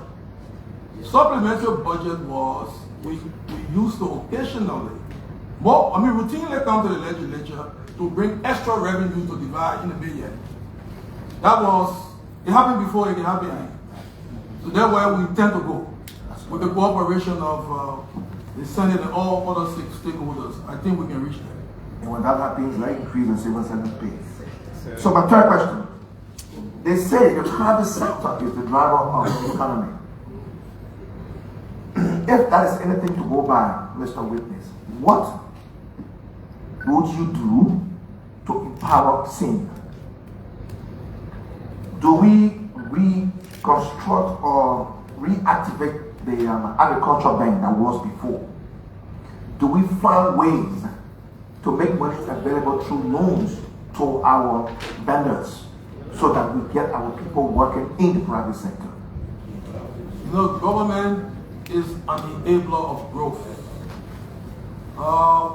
When I was talking about tackling the binding constraints to growth, like energy, you know, the cost of energy, because it's prohibitive, it eats into the profit of private sector actors. As a result, they don't expand, you know. So when we reduce the cost of energy and make energy accessible, the private sector is going to benefit. Roads. We also, like you talk about the agricultural bank. Yeah. The National Agricultural Development Plan, the new plan, you know, crafted by the government under the leadership of Minister Nuta and the guidance of the president being a former agriculture minister, they are intending, and we intend to support, working with all partners. They call it an agricultural, they have a new name, enterprise bank, to achieve similar objectives. So I'm going to have some very deep technical conversations with each of these sector ministries with the goal to supporting their plans. We are crafting the National Development Plan. And before we end this process, I was talking to the IT minister and others. Now we need to have a conversation with the legislature. The plan is coming up. That plan will have to be aligned with the budget. What are we putting in? Because if the partners are being asked to put their dollars behind our National Development Plan, we should put our dollars through the budget, towards the plan. But we need the buy-in of the legislature. So the consultations need to include robust engagement with the legislature. So please, we will, if given the opportunity, engage the legislature to say, these are the thinkings for all the sectors, and we need to do more. But empowering the private sector is a multiplicity of actions that need to take place, so that everything converges towards empowerment. We need to also look at access to finance. Right. It's very, very critical. How do we encourage situations where the rates that are being charged, businesses, what empowerment can be done? Some of the partners have some interests. We're going to knock on a lot of doors, but there are going to be some conversations. One thing I can assure, as I said, I don't know all the answers, but there are going to be regular consultation with the Liberia Chamber of Commerce, the LIBA, and other private sector actors to understand their problems. Sometimes when you have it, you're looking from a helicopter view, you think you understand it, but when you talk with people, you get some of the details. And then we work on some of the details and unlock some of the challenges. Thank you. Finally, Mr. Witness, what is your take on the introduction of cryptocurrency? Well, I would just say that, these are innovative things. When it comes to that, let me defer. I can give an opinion, but I will save it now. The Central Bank of Liberia is the lead government institution when it comes to such matters. And let me not dabble into their territory. And let me not give you my opinion. I beg. Thank you, yeah. Thank you. We take Senator Traore, Senator Mange for the second batch. Yeah. Thank you, Chairman. Mr. Witness, the question I thought to ask you, somebody threw light on it, but I will still beat around it. I have only one question for you. The question has to do with integrity. I trust your integrity, I trust your working ethics, and the rest of it. But in 2008, if I'm right, all the Atari centers, everywhere you went at that time, there was a major discussion that Ngafuan, who was the finance minister, misappropriated, I think 1 million or 1.5 million or 2 million, and that was an audit report. I want clarity to that issue, because you told somebody that you are not doing that and the rest of it. So in 2008, there was an audit report in which John Malu, he was even on the radio stations discussing you and the rest of it. I really want you to throw light on that issue. That would be my only question, and if need be, I will come back with another question, depending on your answer. Well, thank you very much. One of the risks of being in government is to bear the burden of being falsely accused. And sometimes when people don't want to enter government, people don't understand it. Because your poor mother, who is driving taxi to go to church, and people are moving in their cars, and they're splashing water on her. And that's the finance minister's mother. But this finance minister must have stolen $5 million. And he must be so heartless that he cannot purchase a car for his mother, but she will be on the road, went to her church in Togo village, and people are splashing water on her. $5 million in her son's hand. And somebody would say, you stole $5 million, and Eddie Johnson suddenly put her hand on chopping board for him. The reason she did, because she would have put her whole body on it, and nothing would have happened to it. Nothing. She bore no risks. Zero risks. I take issues of integrity very seriously.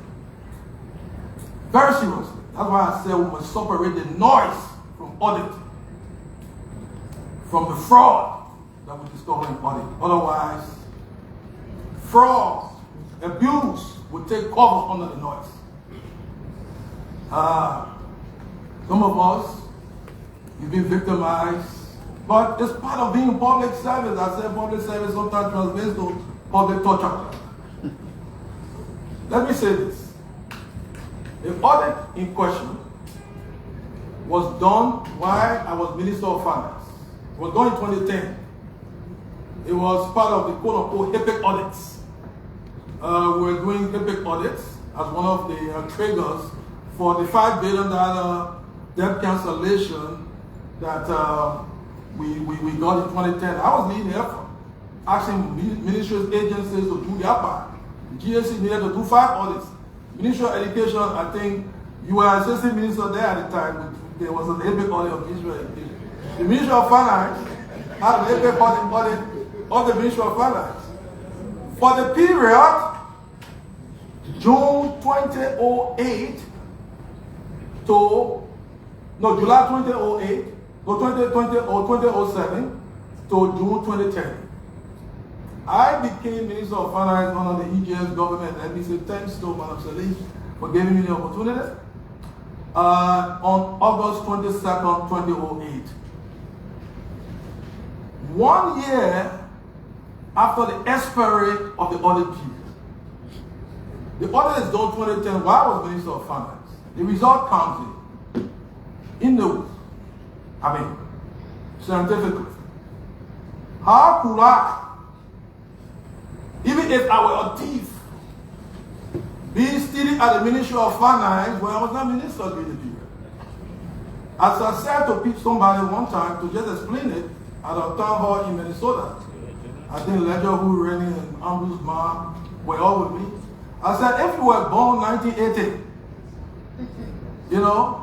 and someone says that a crime was committed in 1979, how could you have committed a crime? But in fact, was there a crime? $6 million was the budget of the ministry that year. That was there.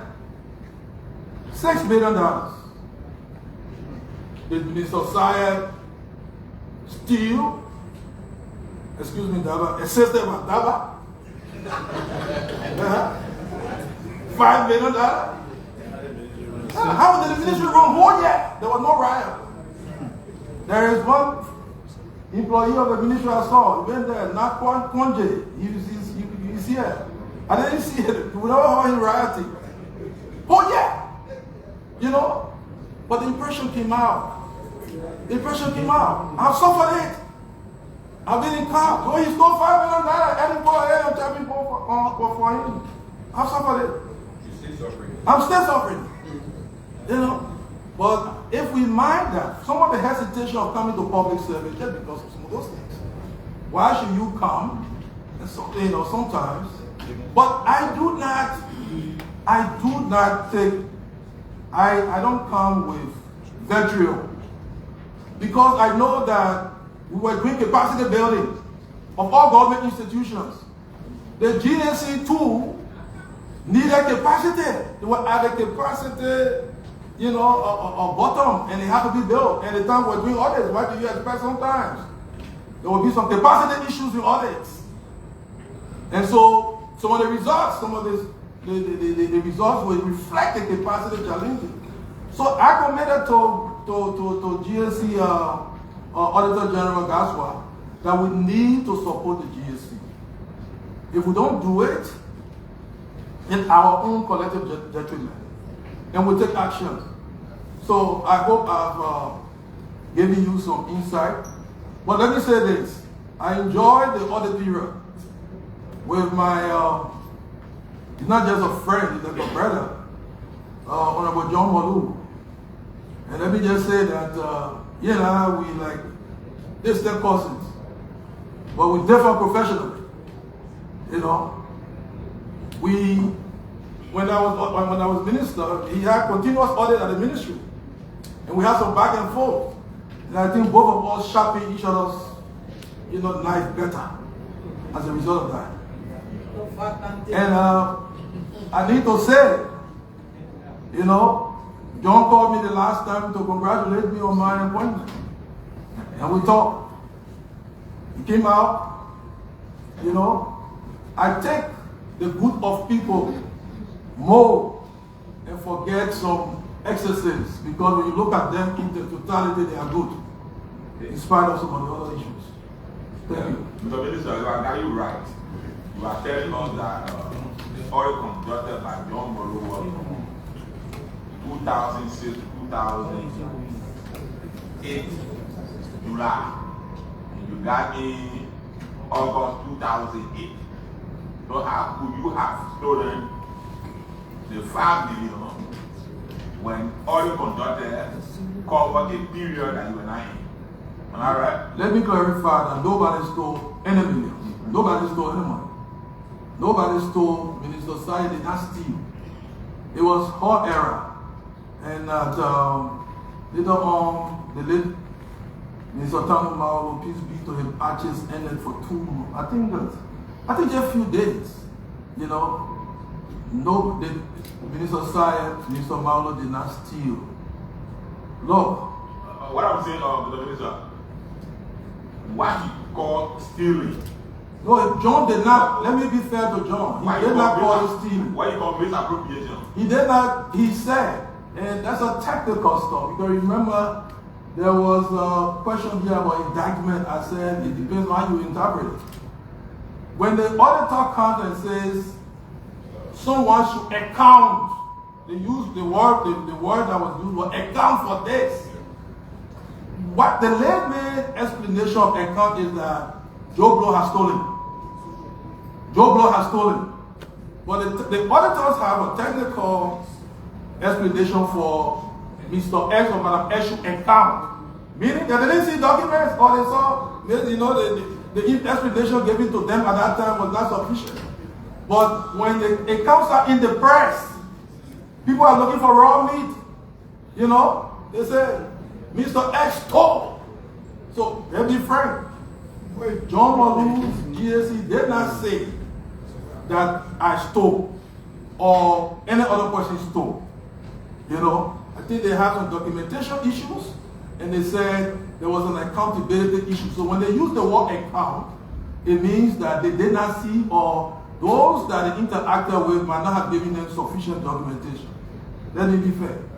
Thank you. Thank you. With that said, I want to say thank you. As the senator said, one question, I think the answer will go to Senator Mange and Senator Tabak in that order. She compromised already.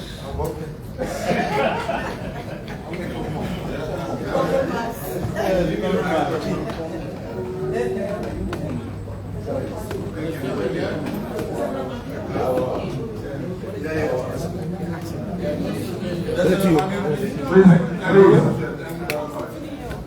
The nominee, former Minister Ngafuan, may I say thank you. The professional president, and our question. I know you from the university. I want to thank you for your service. My first question is, how do you see public service? You know. Hope he's alright.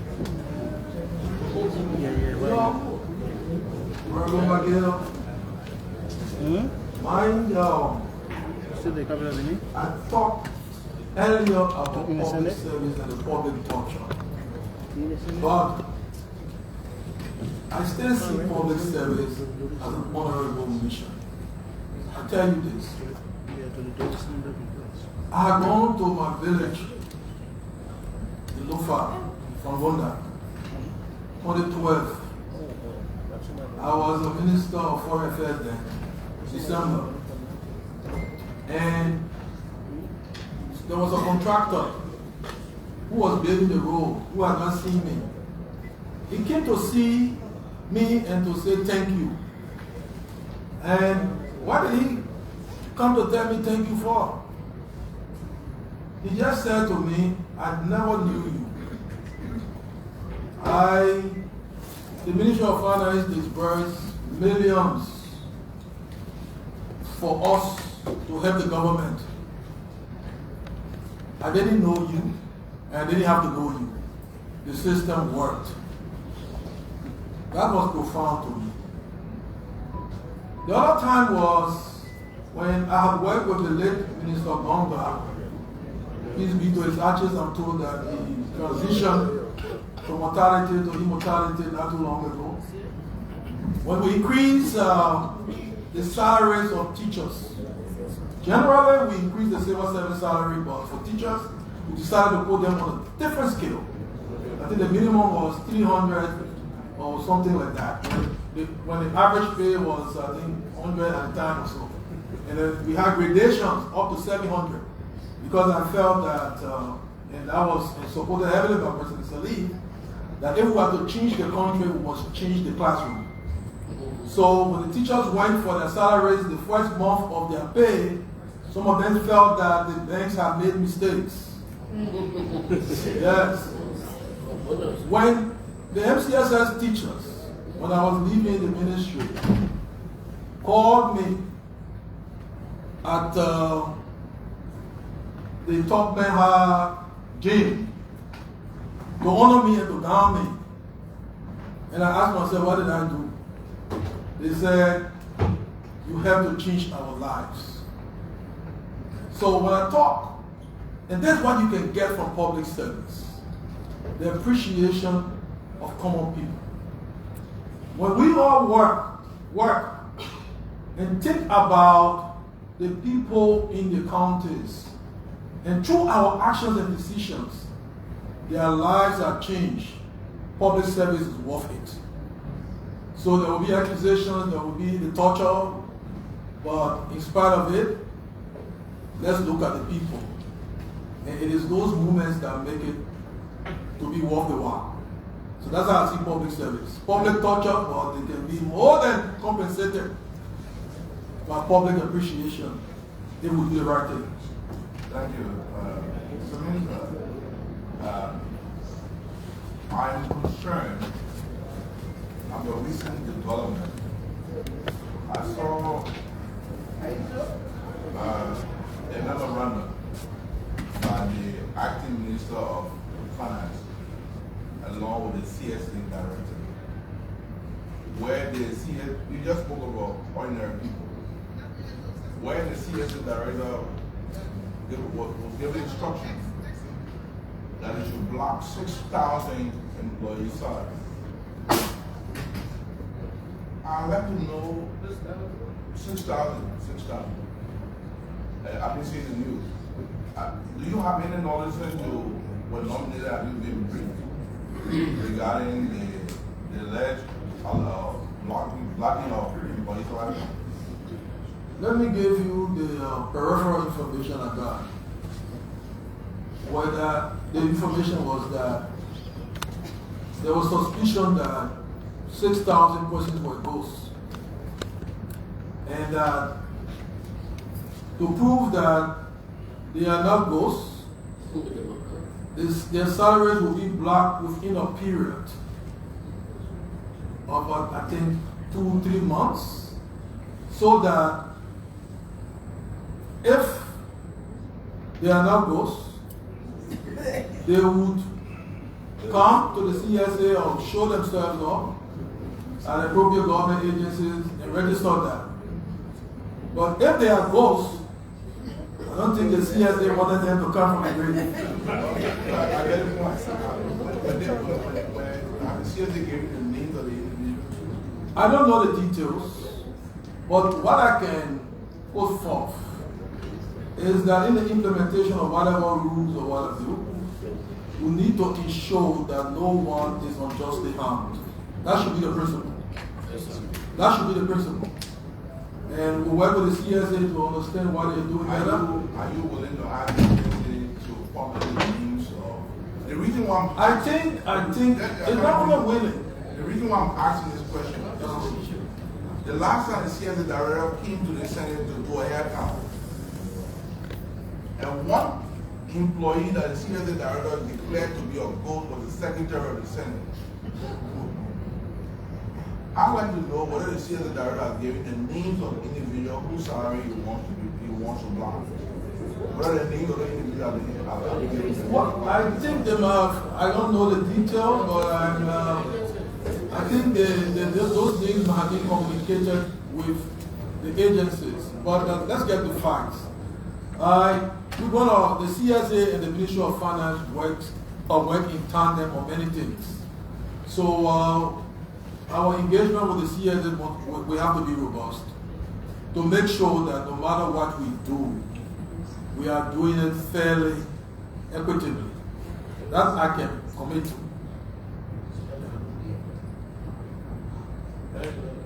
For the purpose of this Senate, and since you are going to block the salary, you will know the quantum of the quantum of salary that is involved. Well, I don't know the dollar value yet, but I just hold the figure that this is a temporary measure to make sure that anyone whose name is on that list will show up at the ministries and agencies and then show their credentials. And then if the CSA mistakenly put their name on the list, I think Honorable Josiah Joker is honorable enough to take their names off. And as I said, when I enter, I will get to know more. But at this stage, what I've heard is that this is a temporary measure. They have not been taken off the payroll permanently. This is intended to make them to show up and get validated. Once they get validated, even if this process takes 1 to 2 months, they will get a bike pay.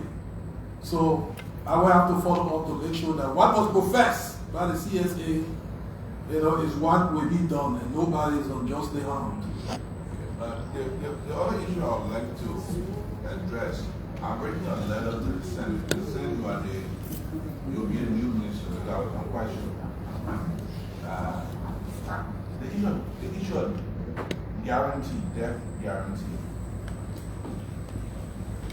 There has been a practice, I don't know when you are in the ministry, whether the practice was going on. The Ministry of Finance has been in the business of giving guarantees to public corporations to credit money in simple terms.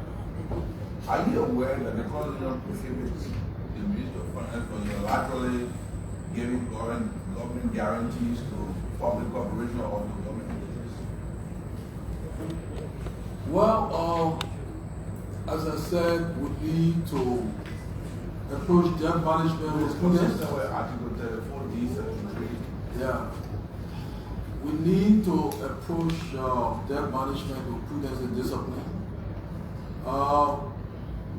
We will have to have a conversation with the legislature on how practical we can be in terms of some of our rules and regulations or even coming from the Constitution.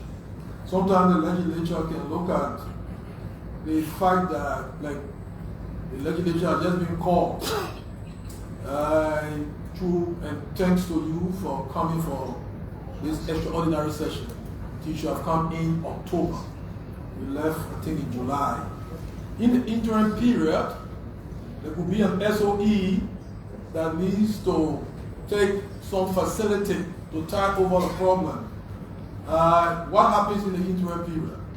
So, if we don't have an instrument, if the existing legislation does not provide for flexibility, we may need to come and get through some new instrument, your approval. But that approval can be given in law, so that the Ministry of Finance... No, we already have a law. The PFF law already prohibits their management committee from approving their or legislative approval. I have seen it. No, but yes. There is, I'm talking about an interim situation where the legislature, at one point, it was almost 6 months. I think then it started cutting. I think they used to leave. I think when I see all the level lawmakers here, August, and they come in sometimes December. In that period, I'm more concerned about this period. What happens if a public corporation intends to take a guarantee of $5 million for an urgent thing? Is it worth bringing the entire legislature back? So what do we do with this? We were putting together the PFM law in the past. But the law, you learn from experiences. So if we shackle ourselves, we need to come to you and legally unshackle ourselves, so that what is best for the country is done. It's not a power play between the Ministry of Finance and the legislature. You need to put in necessary safeguards so that no one at the Ministry of Finance will abuse powers. But I think it's one conversation that we need to have. Yeah, thank you. Most of the questions I wanted to ask, some have already been asked.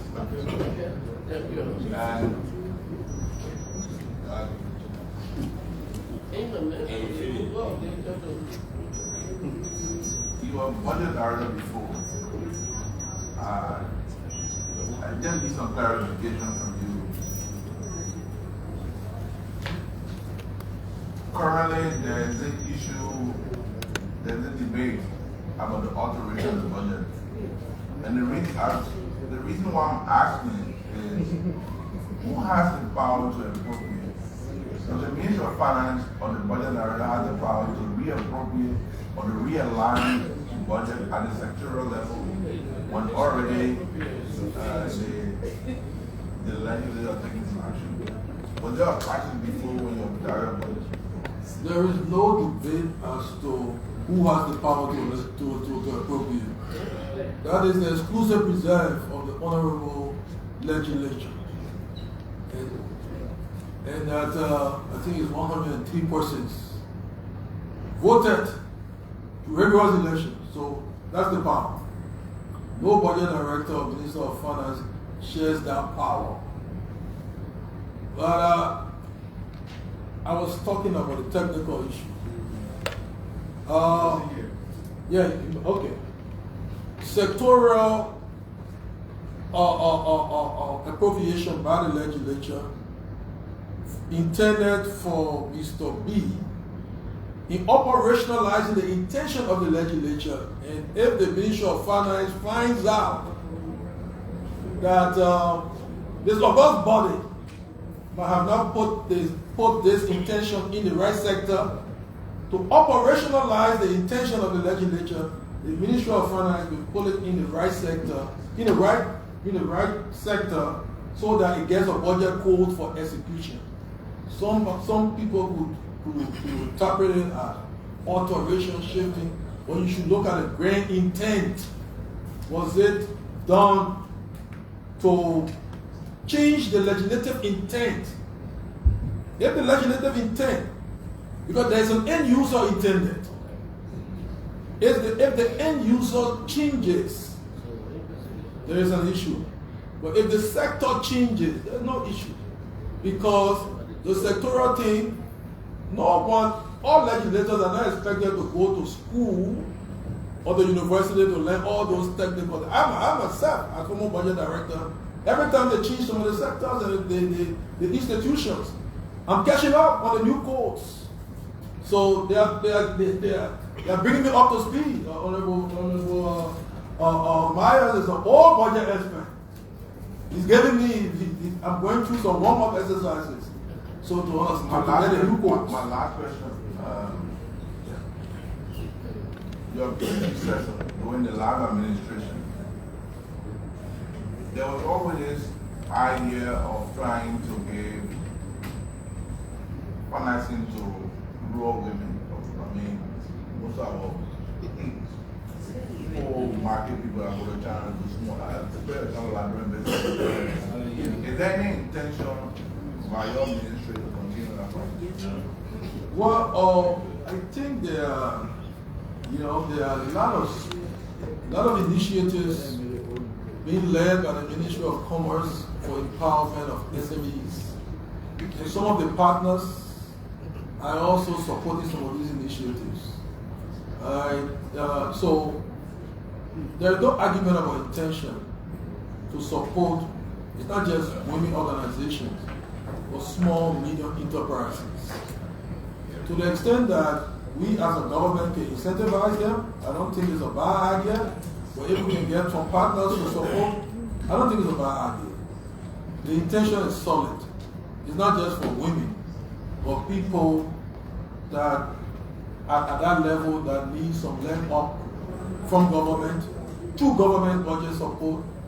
We may not have it, but if we can encourage through our convening power some partners to give some support, I think it's a good idea. For my last question. Free education. What is your view on making all public schools? 20 minutes right. What is your view on making all public schools free? What is your view in making all public schools free education? I think we started with free primary education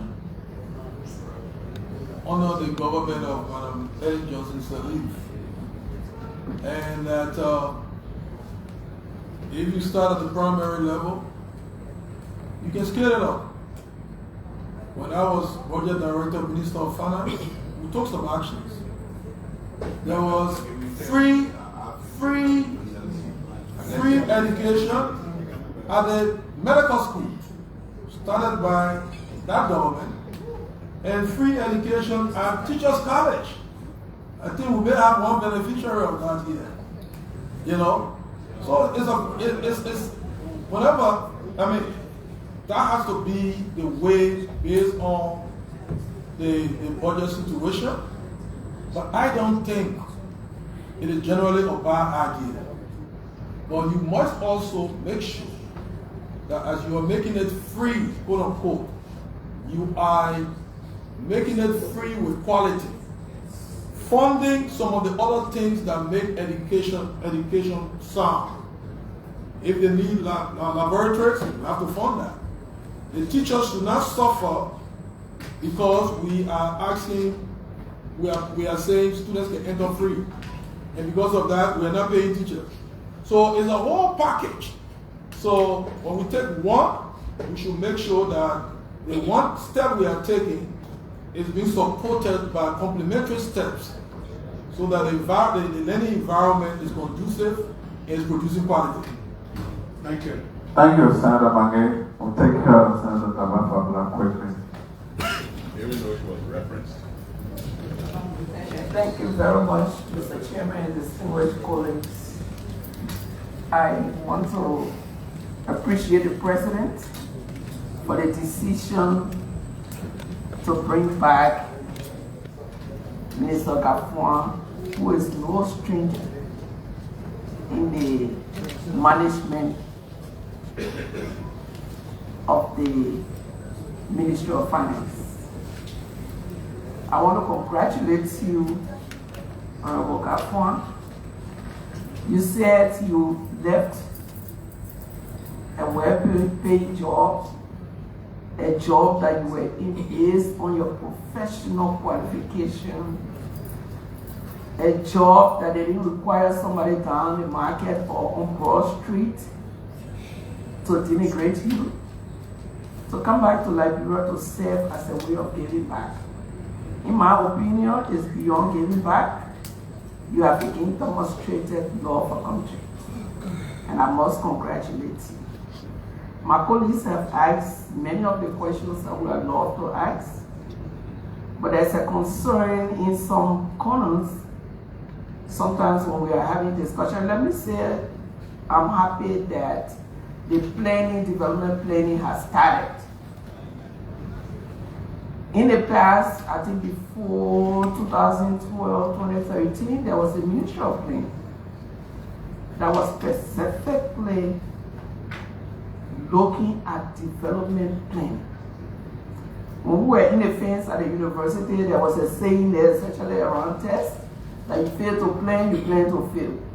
So planning is very important for any institution, let's not say for the country.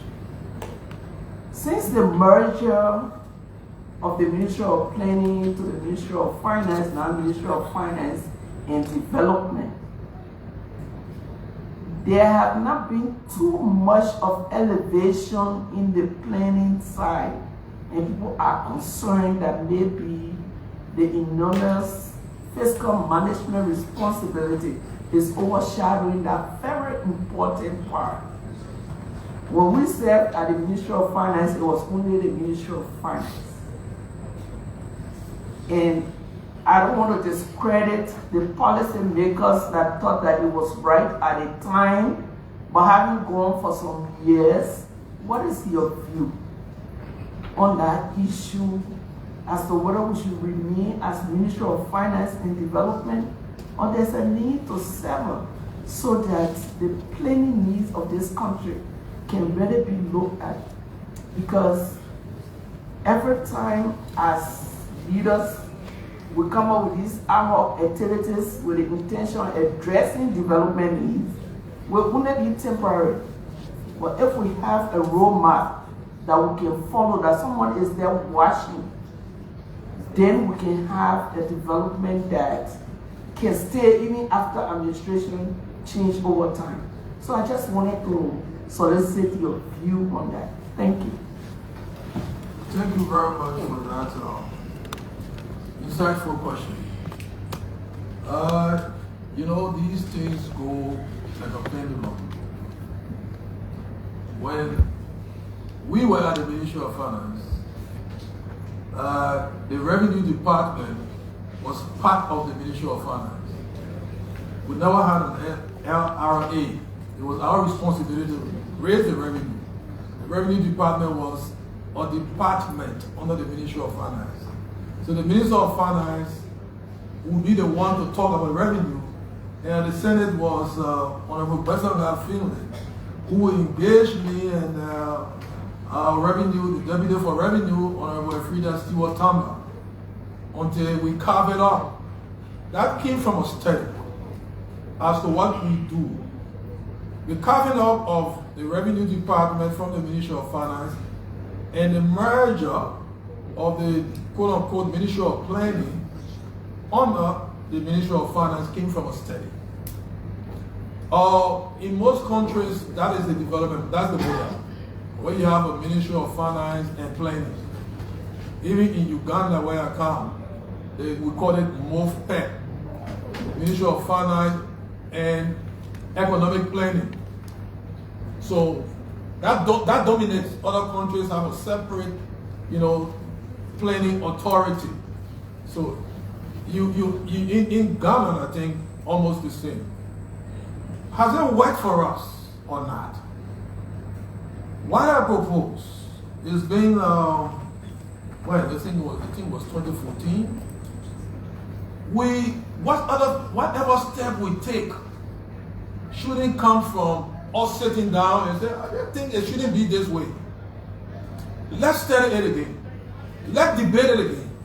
Let's look at the pros and the cons. Sometimes they say, if it ain't broke, don't fix it. You know, is it that the planning function has now operated in the ways that we want because of the manpower issue? That if you change manpower, the planning function will work. So you need to look at that instead of it, so that one other concern people had was you reduce the multiplicity of government ministries and agencies which also have a cost on the budget. So the more entities you have, the more the cost. Like again, let me use Uganda. They went through, they reached a point where they started breaking things up. In fact, they have a separate National Roads Authority. Yeah, not under the Ministry of Works. Now the new vision is to collapse everything.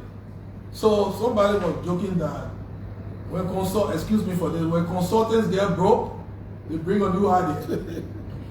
The very idea they bring and everybody endorses, after a few years, they say, no, we're going to change it.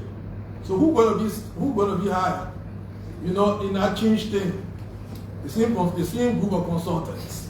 So let's review, study as a country. If we need to carve it up, we carve it up.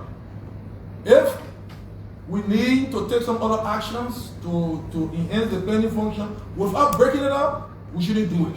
But for me, we need to study it. We shouldn't just be sentimental about it. That's my take on it. Thank you very much. And I need not declare that you already got my vote because the whole room knows that I can vote otherwise. Are you compromised already? The whole room knows that you compromised already. Thank you. Thank you. Okay, so we have one non-member of our committee that will take Senator Simeon Taylor. After which... Sorry. Keep on, sorry. Oh, you... Okay, so we'll finish with all the non-members. So members will have 2 minutes, and we go in this order because we can always have the opportunity to call the minister in when we have, some other concerns. So we members will take 2 minutes each. So... Yeah, we'll always have the opportunity to call. Okay, so what do we want? Okay, 5 minutes, no problem. No problem. So we take Senator Kpehe.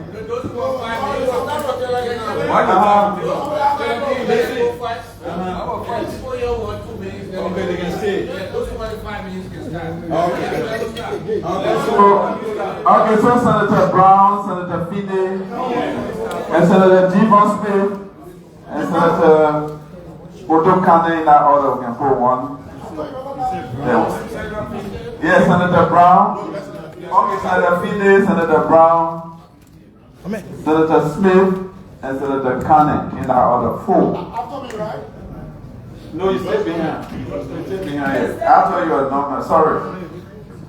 Thank you, Chairman. I really welcome you and say thank you. I worked with you in the past. Quite frankly, to speak the truth, I was very happy to hear back home. I mean, the Chairman, Nukwe, is also here who worked. Where Nukwe? Yes, Nukwe. You know, I was an idiot. You, Nukwe, and Kupi taught me most of what budget process meant, and we worked very well. I have 2 small concerns.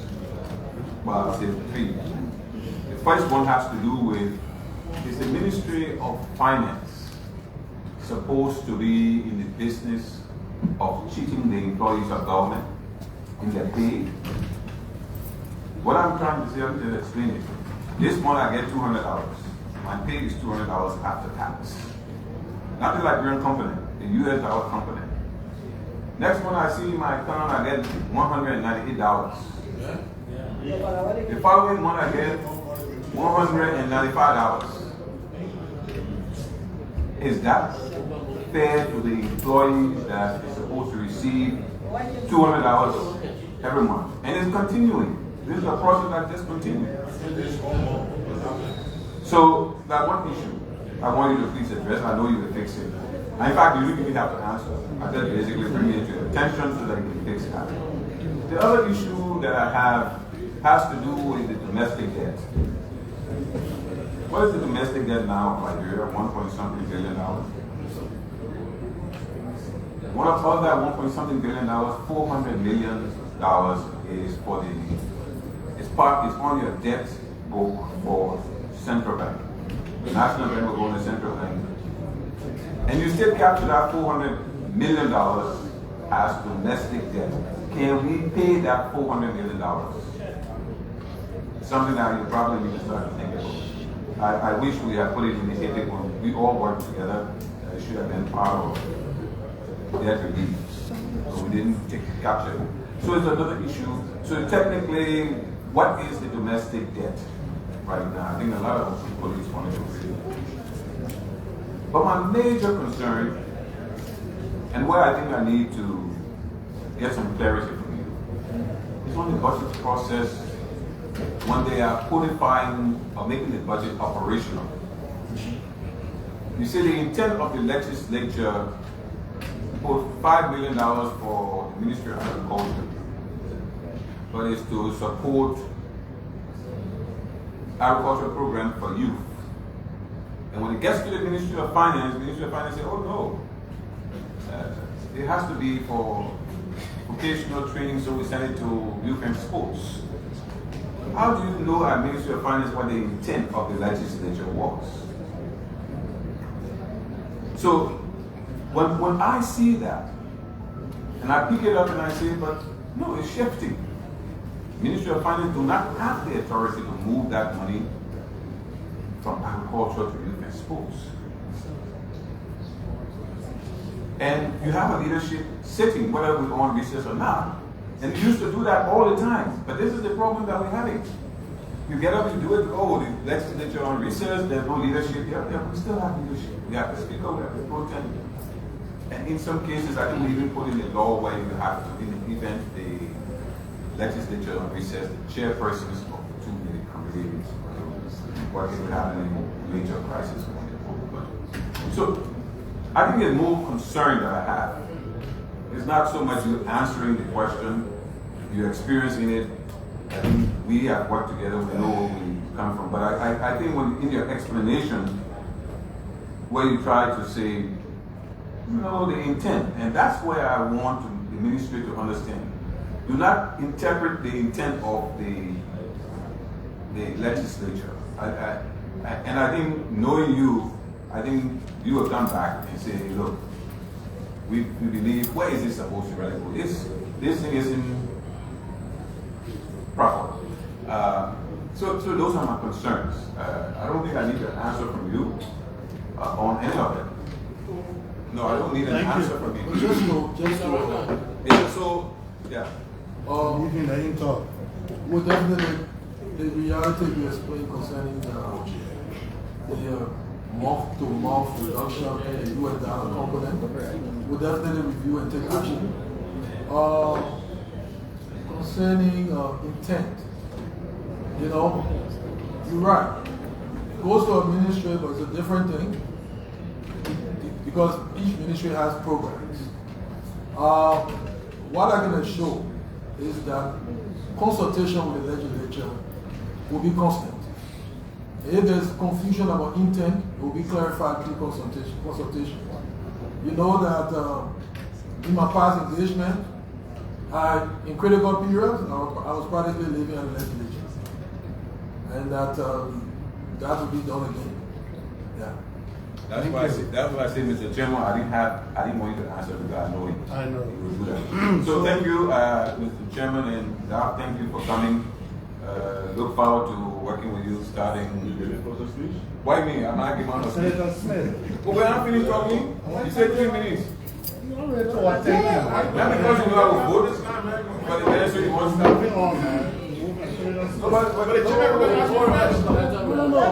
Yes. So yeah, that's your friend there. Hello. Oh, okay. Mr. Chairman, thank you. Hello. Mr. Nominee, congratulations and welcome.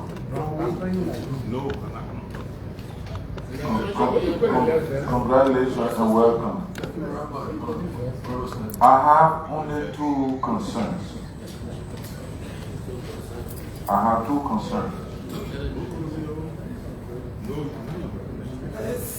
Social funds to the counties, land rental fees paid by companies, national road funds statutorily established.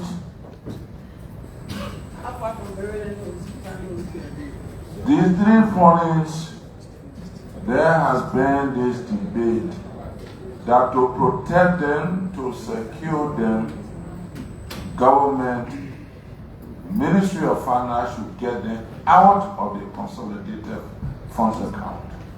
Because by the time they get there, the counties don't get the development funds, they don't get the social funds, the national road fund is being abused. So to give a protection, they must get out of the government consolidated account. Where do you stand on it? 2.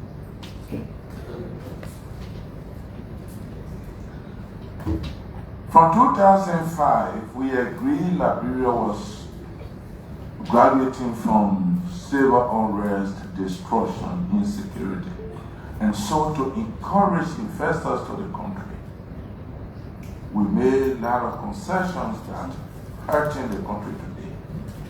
We gave revenue incentives for 20 years, for 25 years. You coming in at this time that we are trying to consolidate the gains we have made over the years. Where do you stand on the issue of giving out revenue incentives? That's all.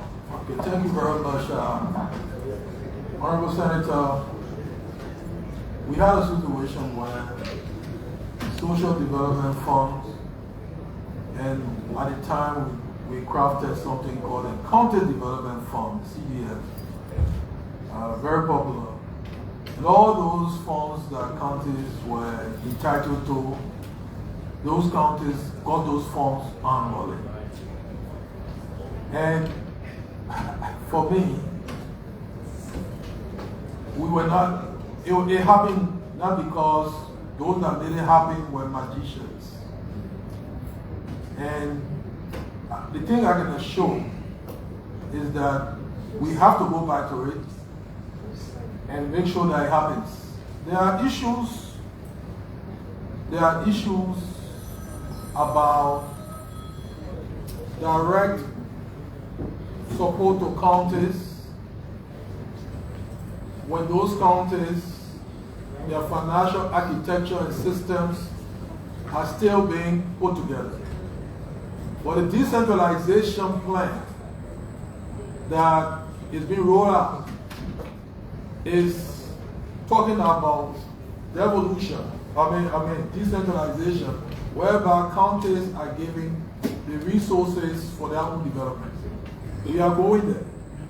As to where we are on that path, I will have to get myself updated. So it's not a matter of being against it, but it's a matter of being assured that the counties have the capacity to manage it at that level. But the capacity is being built now. Mr. Nominee, to put you on track, there is a suggestion to create extra account at the level of the central bank where national road funds will go, where social funds will go, where land rental fees for the counties will go, instead of dumping everything in the consolidated account and then central government use them at the end of the day. As I said before, that was a non-issue because the central bank, for accountability purposes, there's a law that every fund or every dime should hit the consolidated so that it gets accounted for. Yes. So it was like a pass-through, passing through. It worked before. I can understand that challenges over the past few years might have cause some of the issues you're talking about. But that system don't work. If it worked before, I'm telling you it can work again. Yes. Revenue incentive. What? We generally must review all the concessions, and especially new ones. The intention was noble at the time. We just came from war. We wanted to attract. We were deemed a pariah. Big businesses were coming. So your predecessors then were looking at making sure that we attracted business for jobs. So now, after years, we can come up and say, you know what? This gave you what we know now. We need to do it another way. We need to extract more value. The royalties reduction that we're giving them may not be necessary. But that conversation should come through review. But as I said, most of these concession agreements have provisions for review. Some of them after every 5 years. The issue is, are we really reviewing them? That's it. So let's review and extract the best value based on what we know. Yeah.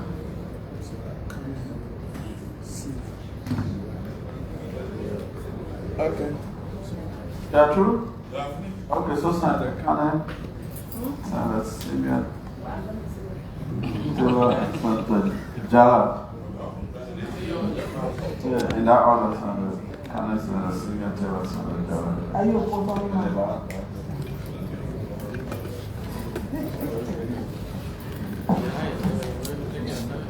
Mr. Minister Designate. Are you ready for me? Okay.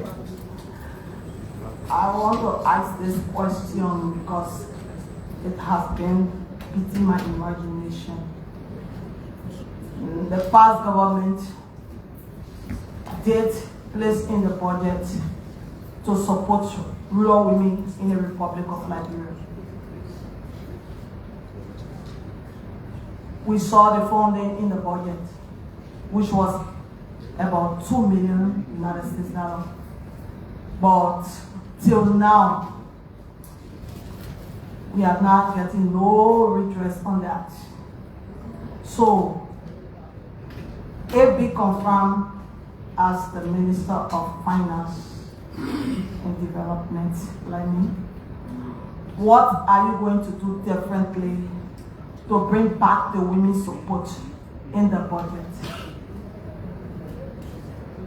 Okay, Honorable Senator, I think, was it Senator Magere? He brought the issue of rural women. And it's good to know that we have strong senators all talking about rural women. Yeah. I know the other senators don't have to talk, but I know implicitly they support rural women. Because rural women are the backbone to the sources of many persons. But I said something about realistic budget. And that is one of the goals I intend to pursue. You know, I taught a budgeting course at the University of Liberia. And one of the things that the students still remember, one of them met me and said, "Oh, Prof, you know why you taught us what the budget is?" I asked them, what is the definition of a budget? And a lot of technical definition. I told them, I said, I was budget director, I carried the budget book to them, all right? I said, okay, all the technical definitions you guys know. I said, yes, the budget. I said, feel it. And they felt the budget. And they thought that they were looking, and I said, no. I said, what do you see? They saw a budget book. I said, what do you see in the book? Sheets. And I told them, budgets is nothing but a conglomeration of sheets. They said, what do you mean? They're just sheets. But the sheet is credible if what you put there, you will more often than not execute on it. if you put an appropriation for someone, you make them happy. At the end of the day, you don't disperse it. What has happened is nothing but shit. How do you take it from just a mere shit to something that it takes sacred and they can start contracting on? It comes from raising the revenue, baking the pie. You must bake the pie first before you can share it. The budget is nothing but promises. We haven't gone to next year, we say how the next year will go. We all adding the prophets. We're not there. But technical people know how to do the prophets are people sent by God. Yes. But then, when the rural women, when we say we're putting X dollars for rural women, we need to raise the revenue so that we give the rural women their money. Then the rural woman, when you talk budget, she gets happy. Otherwise, she will come down to this fundamental definition of budget. The budget is nothing but sheets. So we want, the budget I'm trying for us to work to get is that when we put something in for rural women, that the rural women will get their money. Then they will know that the budget is where the country makes promises. The budget next to the Constitution is the most important document. Why do I say so? Because the budget is where we walk our talk. All the promises that can be made. If you want to know the distance between promise and execution, check the budget. Check the budget. So we have to make that budget something very solid. We know you will do the execution. No, I'm finishing. Okay, Mr. Minister, I know you are hearing in the team here that 18 positions have been given to the local county under the Joseph Walker administration. I hope the Lofians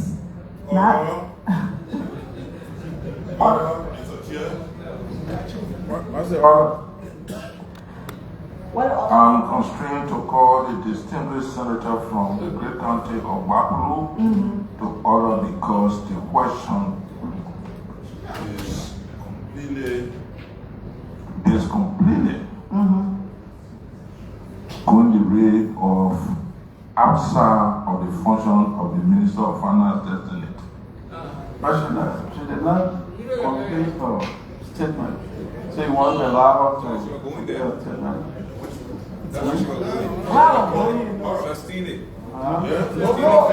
No. Okay, let's go ahead. Let's give her the... Mr. Minister, I know you will be confirmed as Minister of Finance. I want to say congratulations. You know the River says people love to show themselves. So I want to say congratulations to you. And make sure you do the people's work. Thank you. Thank you. Thank you. So we take Senator Simeon Taylor. Thank you, Chair. Senator Simeon Taylor, Senator Jala, Senator Nukwe, and Senator Nyatwanya, the last batch. Thank you, Chair. You can laugh. I have a few questions. Where am I? I'm concerned about the crafting of the mark. Most of the time, when we call ministers and various agency heads here to ask as to their performance, they complain a lot that the government, quote unquote, plays in the budget book funding that are allocated for them, but they don't receive it. The next complaint we hear most of the time that you honorate their performance by giving them Go ahead. by giving them budgetary allotment. So They will take time, that's right. it varies their function. Like for example, in our county, the minister will have to do her projection that she will put like say in the hospital, and when you go to loan the whole year around, nothing is done. But yet we do all the protection, and you guys will come and tell us that the budget will perform very well, and the allocation is given, but it does not reflect in the various government agencies or hospitals or schools around the country. In the formulation of the budget, do you consult with various government agencies as to what their needs are before giving them a sling? Well, consultation is basic to budget preparation. And it's a sonic one. No, if it doesn't happen, there are issues. As we speak, the Ministry of Finance has already started the process for the formulation of the budget for next year. You know, there are challenges when you have regime transition. You know, the budget was crafted by the past government, and the new government came in and had to craft a budget. Before the government became fully constituted, it was ending March, April. But then for a budget that starts in January, the legislature passed the budget at the end of April. So that was almost 4 months. So that caused some challenges. Some of the issues of this year, some of the issues that we're experiencing this year, because this year was a special year. Now we need to change by starting early. Ideally, the plan that I foresee, if given enough, is that even if there is a delay, we should not go beyond the end of January to have the budget for 2025. Early budget preparation can aid budget execution. If the budget gets prepared late and gets approved late, it frustrates execution because ministries and agencies are waiting 4 months to get certainty as to what will happen. They are iffy. So we intend to change that, but let it be that what happened this year was an aberration. So when we get a realistic budget, we will make sure that ministries and agencies are disbursed their entitlements, not only in salaries, goods and services, the contracts that they will undertake, we should pay. And that will put money out there.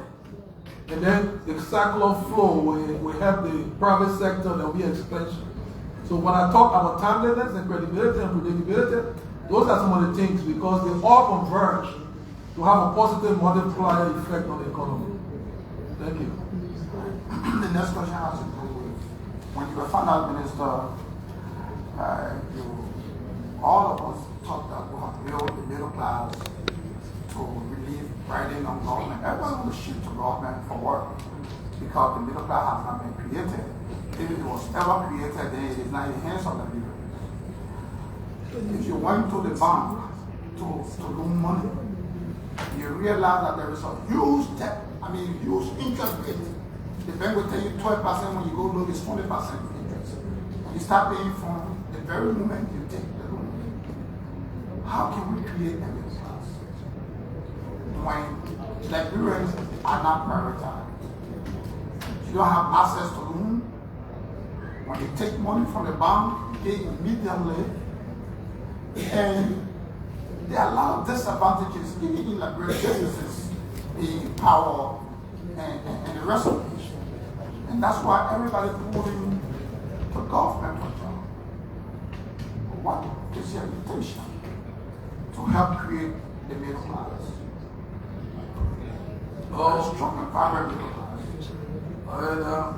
As I said, this is a multifaceted, multi-stakeholder approach to achieve that. The Ministry of Finance or the Minister of Finance will be a drum major, moving with making sure that we are appropriating things in the budget that can help to incentivize the creation of the middle class. But beyond that, We have partnership and what have you. I remember some years ago, the past government under Madam attracted the Bob Johnson Fund. There was something, I think it was some LEDFC. It was meant to support businesses with low interest. The interest was lower than normal. So that, the burden accounts, the hindrance that comes from our interest, you have a situation where easy. There can be many of such initiatives.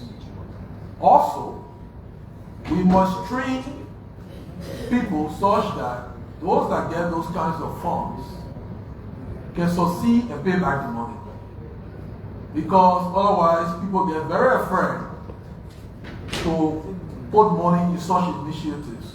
Many of such initiatives have bumped into problems. We need to learn lessons from that. It shouldn't make us to stop. We should find out what was the problem and assist businesses to overcome them. We need to look at our processes. Generally, even at the port and whatever, all the efficiencies. When we make government efficient, turnaround time for everything across government is shorter. It helps business. Liberian businesses can benefit from it. But also, there are provisions, even in some of our concessions for jobs for Liberians. Let's ensure that Liberians are really getting those jobs. There are legal provisions as to jobs that need to be done by Liberians and not by any other person. Are we enforcing those? Let's check. And then we check, let's take action, so that we bring many of our people into productive employment. So it's going to be what I call a course of action. The Ministry of Finance is going to work with a lot of other entities, including the legislature, because some of those things for the empowerment of Liberian businesses, they have to come through changing of legislation. So the legislature, the Honorable Liberian Senate is going to be key, but we need to have a conversation and see what we need to do legally, what we need to do through policy, and what we need to do procedurally with the grand goal of empowering Liberians and creating this quote-unquote middle class over a period of time. Lastly, Liberia heavily depends on minerals, on the mineral industry for all the economy. And we gradually see that the economy is slipping away from the mineral industry is slipping away from Liberians, even what we call quote-unquote the small-scale mine. We realize that you have people of white color doing what Liberia should be doing in the small-scale mining sector. We went to Ghana when the president took over, he sent us there for study, and I saw the way Ghana transformed her small-scale mine to Ghanaian.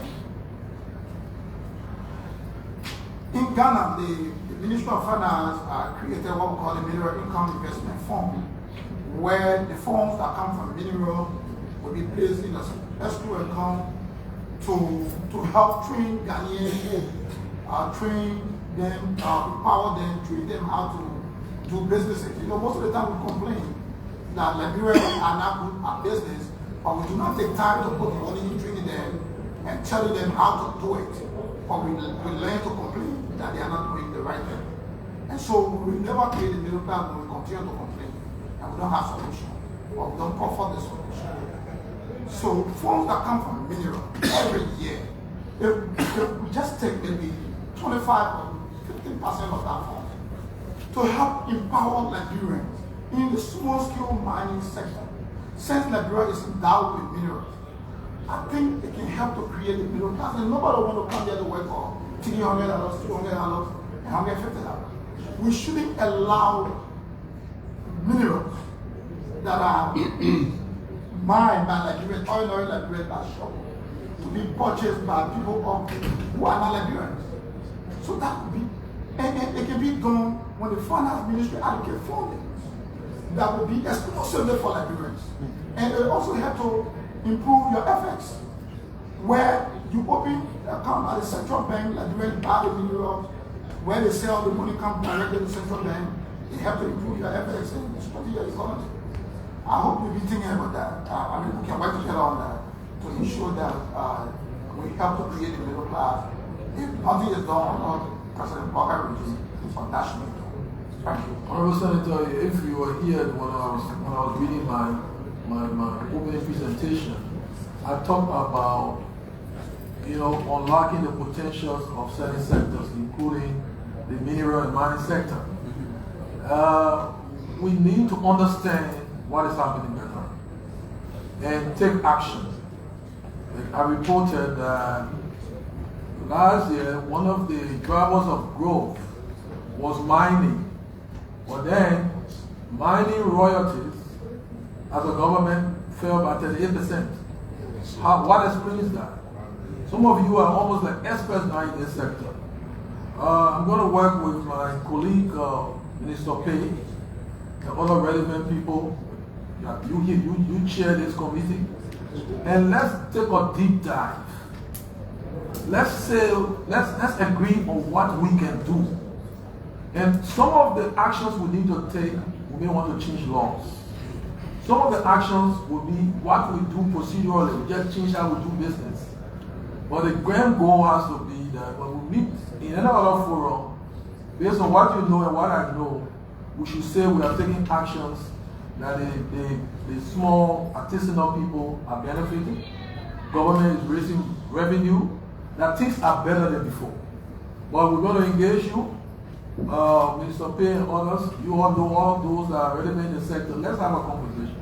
And there's going to be those kinds of sectoral conversations that the Ministry of Finance will try to encourage so that we get into the problems, the challenges, the opportunities, and then come up with the way forward.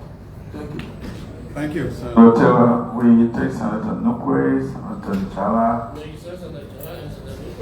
Oh, in the reverse?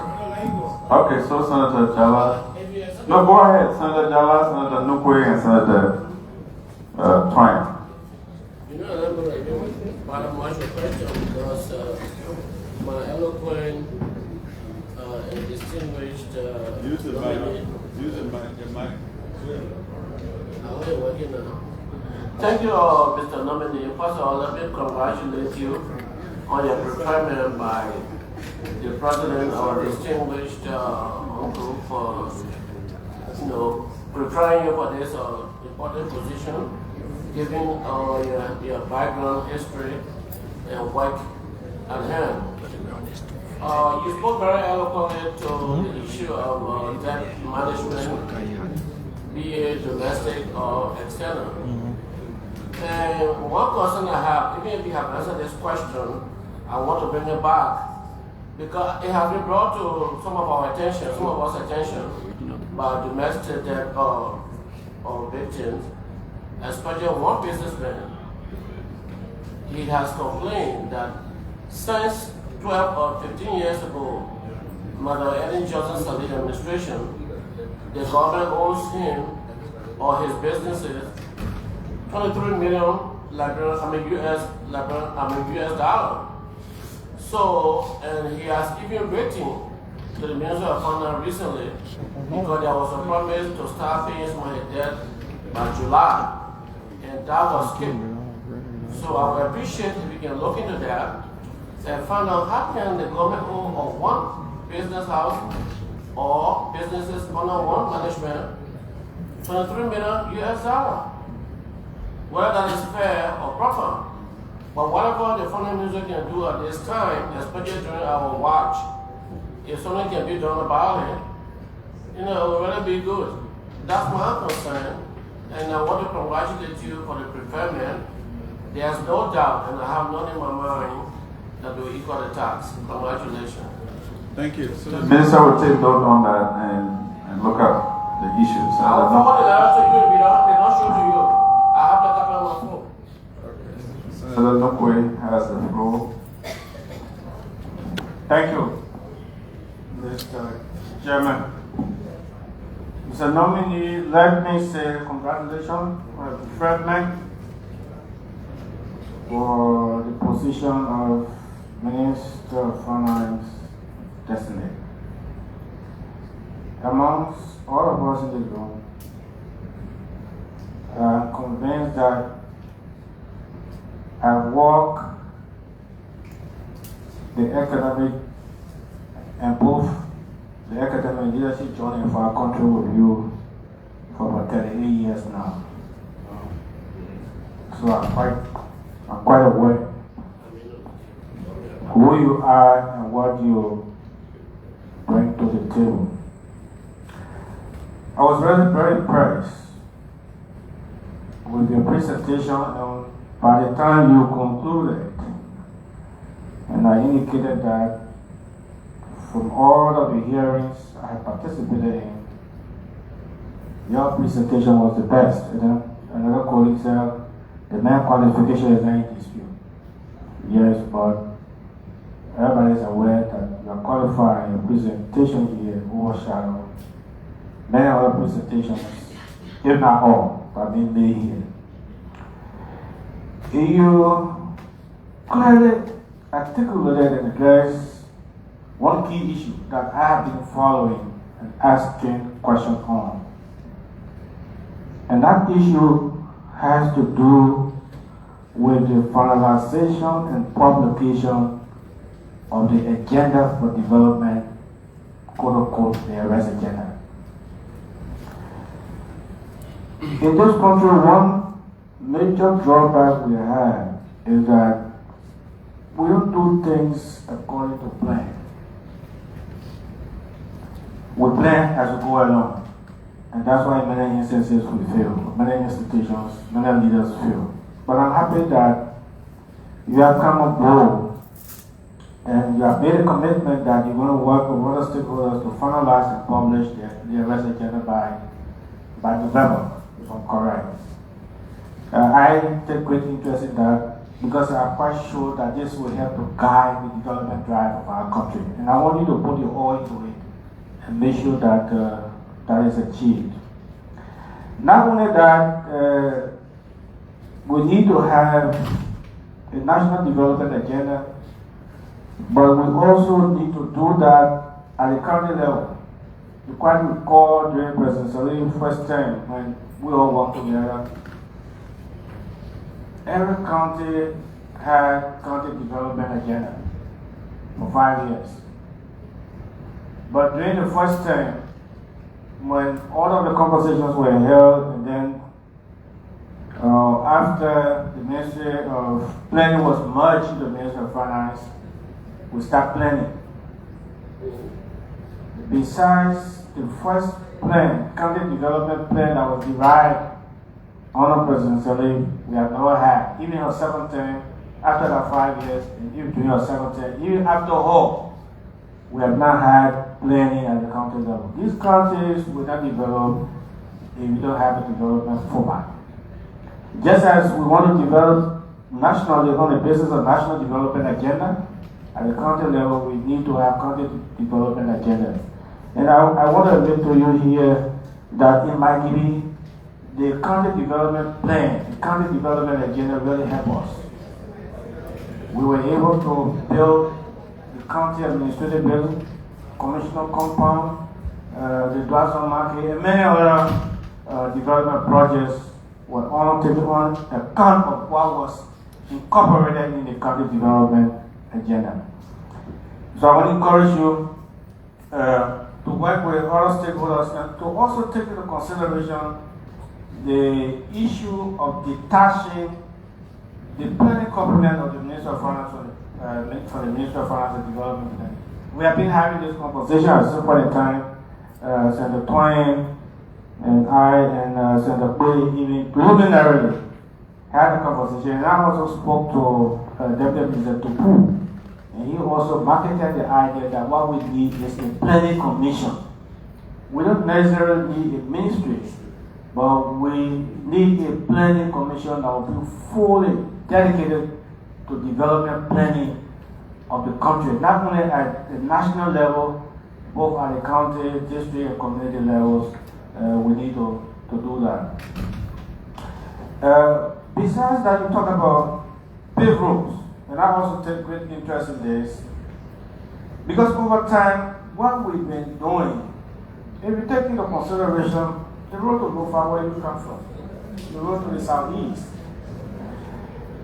we haven't mustered the courage to, you talk about prioritizing our priorities, to really prioritize road pavement in this country. We haven't really done that. Roads are paved, but that pavement has not been elevated to the extent that we need to do it in order to pave the major road corridors in our country. And that's why you see every rainy season, some parts of the country are disconnected or cut off. And it makes it difficult for our people in the New World countries.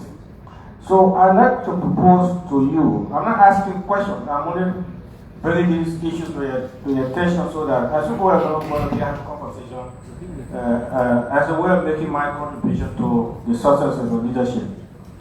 Road pavement is very key, and that's why I was bothered, and I'm still being bothered by this whole idea of buying 285 pieces of road equipment.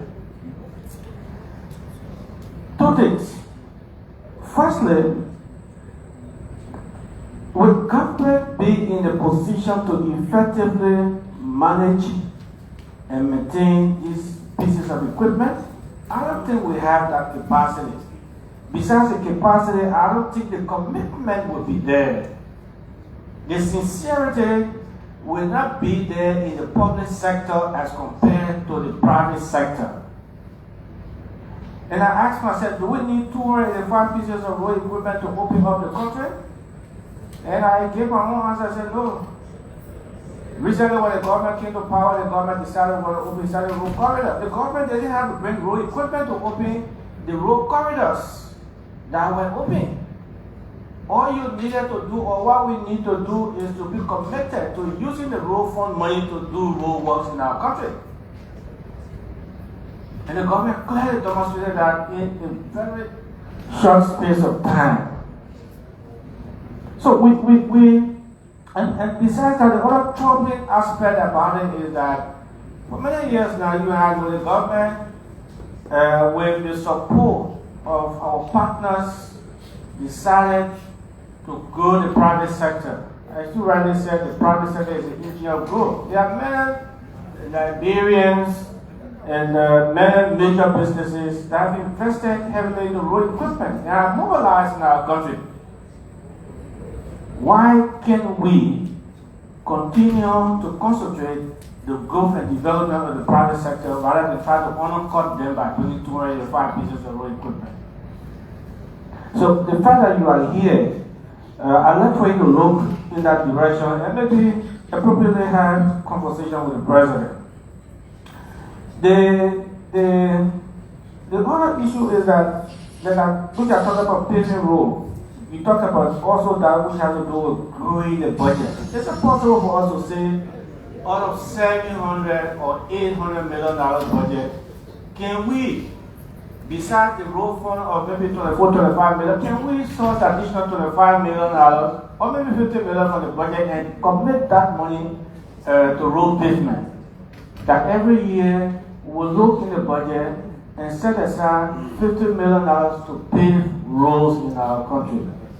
Can we do that? I believe strongly that it's doable. How do we raise that money? And I've been asking myself, we had a conversation with the Commissioner General and he talked about raising the budget to $1 billion. But then some of us anticipated that some of the approaches were going to change. But some of the approaches are not changing. So how do you raise the revenue? Some of the contracts that we're given here, and from information we have gathered, some of those businesses raised $10 million, $11 million in a year's time, and maybe government gets less than $1 million now. So how do you grow the budget if you come as a new government and maintain the same contract? How do you do that? So then we're saying one thing and we're not demonstrating our commitment to what we are saying. There has to be nothing is changing to say that we want to grow the revenue envelope. the same way things were done for the revenue to be around 700, 800 million, there's the same way things have been done. No bold decision has been taken. So how then do we achieve our development goals? So as a friend and a brother, I thought to raise maybe just these few points. There are many other issues, many points, many concerns that we have, which as we go along at the committee level, we're going to be having these conversations. But there's a lot to be done. There has to be reforms in many areas for us to grow the revenue envelope, as you rightly indicated, and then to be able to achieve the actual development agenda of the government. SOEs. What do we, the SOEs, from time to time, the way you see them, SOEs will have a budget, particular SOE will have a budget maybe $10, $40 million or $36 million. But that SOE cannot contribute $3 million to the national budget. So where will you get the money from to develop the country? You run a maritime program, you raise about $100 million every year, but you can't put 20 million into the national budget. Yeah. So how will you achieve your agenda if in the same way things were being done? We can't pave road to go to the southeast, we can't pave road to go to Lofa and other areas. We still maintain those same things, the same approach. We're not going to get anywhere. So as a friend of brother, I'm happy that you are in the job. I'm grateful to the president on your behalf. And I'd like to, we all want you to succeed. We come a long way, but we all set the same class. In Bida, I met on Bida, when we were fighting to get out 3.5, we were hitting 4. Even when it was a pop quiz, we were fighting 2.5, you were still hitting 4. Whether prepared or not prepared, you were still hitting 4. Even at the University of Liberia, the same. So we welcome I mean, you are an embodiment of our generation. We see how far we have come. In fact, it came to a time after the war. I didn't know you could write poem. Poem was one of your biggest hobbies at some point in time, and everybody, yeah. So there are many other things we are doing, and we are happy for you. We are happy for you. We certainly going to, whatever way we can support you for you to succeed, we're going to do that. But there has to be a radical review of some of the things that were being done, that have been done. If we don't do those radical reviews, we're not going to have the money. Even as we speak, for the Minister of Finance to make top payments, things are difficult. I say no money. We had a conversation with the Admin Minister yesterday. There were issues. They say, oh, we have to, the money has to accumulate. How do you get the money? The same old contracts. You maintain them. The same things that were being done are still being done the same way. Thank you. All the best. Well, thank you very much for those kind comments. I just want to, give you information that the county development agenda, some actions are being taken. The consultations, one of the consultants, there were 2 Liberian consultancy groups that were hired. One of them, I think, is ADMA, headed by former Minister of Planning, Tola Giwi McIntosh. They are leading the work to develop the new county development agendas across all the counties. What I want to show is that those consultations that have begun should include legislators, so that when those agendas are done, they've gotten the buy-in of the legislatures. Otherwise, sometimes that's where the disconnect comes between what is crafted and the budget. Because if we come in at the end of the day, we're coming to you, to the budget. We cannot come and say there's a county development fund, there were consultations in your county, and then the only time you see it or hear about it is when the budget comes. So there are going to be consultations that will include you. Your comments on roles and what we need to do are noted, and they are on point. We have to heavily support roles because that's how we're going to develop. The road, the fish town to Harper Highway. You know, it started when I was Minister of Finance, and there have been conversations that we started across various development partners, even the Bangam and the Koma Highway. When we engage the Kuwaitis, there's good way all around. We are going to move with deliberate speed to leverage the goodwill that I see. Given some of our background now, island with our contacts, working with the president, there's going to be action and speedy action to deliver the road agenda. There's been a committee set up, headed by the vice president, to look at the entire road agenda and what we're going to procure for it. The Ministry of Finance is on that committee, and I'm going to work with the Vice President to make sure that whatever decision that is taken is appropriate with the guidance of the President. Yes. I think most of the other comments were just things. Definitely. Just in 1 minute.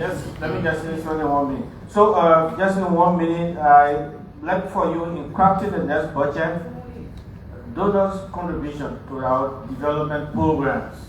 There will be a need going forward to incorporate them in the budget. The rates of the legislature not being formed about those is that programs for which donors are giving money, well, the fact that we are not aware when the budget is here, so now we appropriate money for those programs. And besides that, when we are informed, we can effectively exercise our foresight. And we all collectively can be aware of the entire development package for our country. But as it is, only what government generates. Well done. Thank you. Thank you, Senator. We take Senator Toyin, and then the Vice Chair will eventually close the section, and then I will just make a closing statement. Thank you, Mr. Chairman. Mr. Minister Designate, congratulations. It is a real pleasure for me to sit across you for to have a conversation for the health of our economy. Having had so many conversations over the past decades privately, I will just make a few comments, and then maybe if there's need be you could comment, because privately I must admit I have access to you, so I have almost cross-examined you before this cross-examination. I would like to begin by talking about the PPCC law. I have heard that we try to create a middle class that Senator Taylor was talking about, but the PPCC law is a derivative of the GMAT process. When we have foreign nationals working in our economic system here, I still believe it could be speculative or maybe conspiratorial that the PPCC law was meant to actually put monies in people's pocket from outside of Liberia, meaning businesses that are not Liberian owned. I have observed and heard previous finance minister talking about customizing the PPCC laws to our needs. These are some of the laws that came in this country in 2006 that have Rwanda and Uganda and written in it because they just took a template and brought it to us. I would think my suggestion to you as Minister of Finance to actually look at the public procurement law. Some of the vesting period and the bidding period are just too long for a small economy like ours. We have a 1-year budget period that ends practically, before the rainy season starts. And some of the rules in the PPCC law that prohibits Liberian businesses that are smaller. You say we shouldn't buy used car. How many Liberians, have access to bringing brand new cars for sale? At the end of the day, who are we reaching? We buy millions of dollars cars from different people. without even incentivizing the local private sector to deliberately give money to Liberian businesses to establish the seed businesses that are starting. And at the end of the day, there's a great degree of problem there. And they all derive from the PPCC law. We have to customize it to favor Liberians so that they can be able to participate into bigger, millions of dollars of projects. And that alone will create local employment, empowerment, and we can create our own millionaires as well. There's nothing wrong with that. Because there's this perception that when a Liberian get, 10, 15, $20 million business from government, that's corruption. No, we have to change that mindset and narrative in this country. And I will be in the legislature to help the Ministry of Finance to draft that process so that we can customize the PPCC law to favor Liberian businesses. My next comment will center around the Social Development Fund, but very briefly. I come from Nimba County, one of the counties that benefit from the Meta Social Development Fund. Our money should be transitory. It shouldn't be sitting consolidated and they're asking us to request it before they put it in. No. We think that was the consolidated should be considered as a transitory account, whereby that money will go directly in the county account.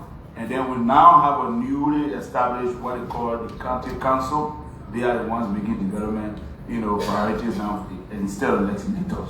So I would really want you to put your foot down on that. And lastly, there's a parable in Nimba County that every time you're ready to tell a story that happened before, it will always be told at the same time it happened.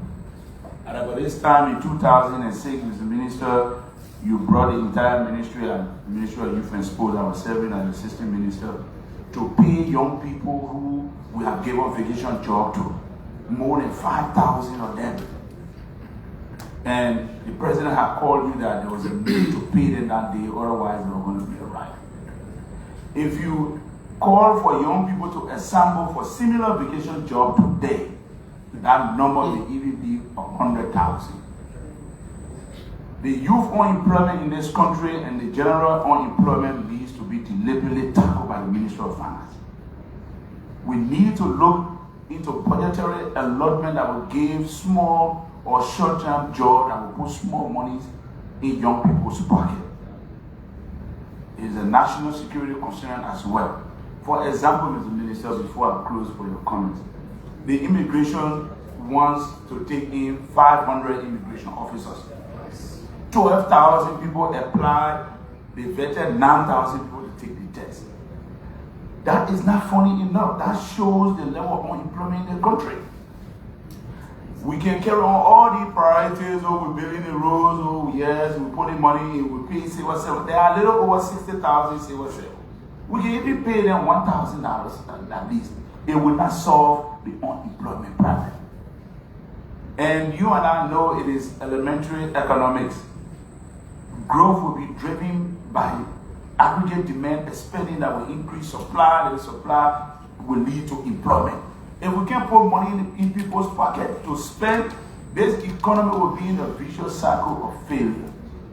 So we need to employ people. Let's look at some deliberate actions, radical ones, to give people small-term jobs. With that, I submit.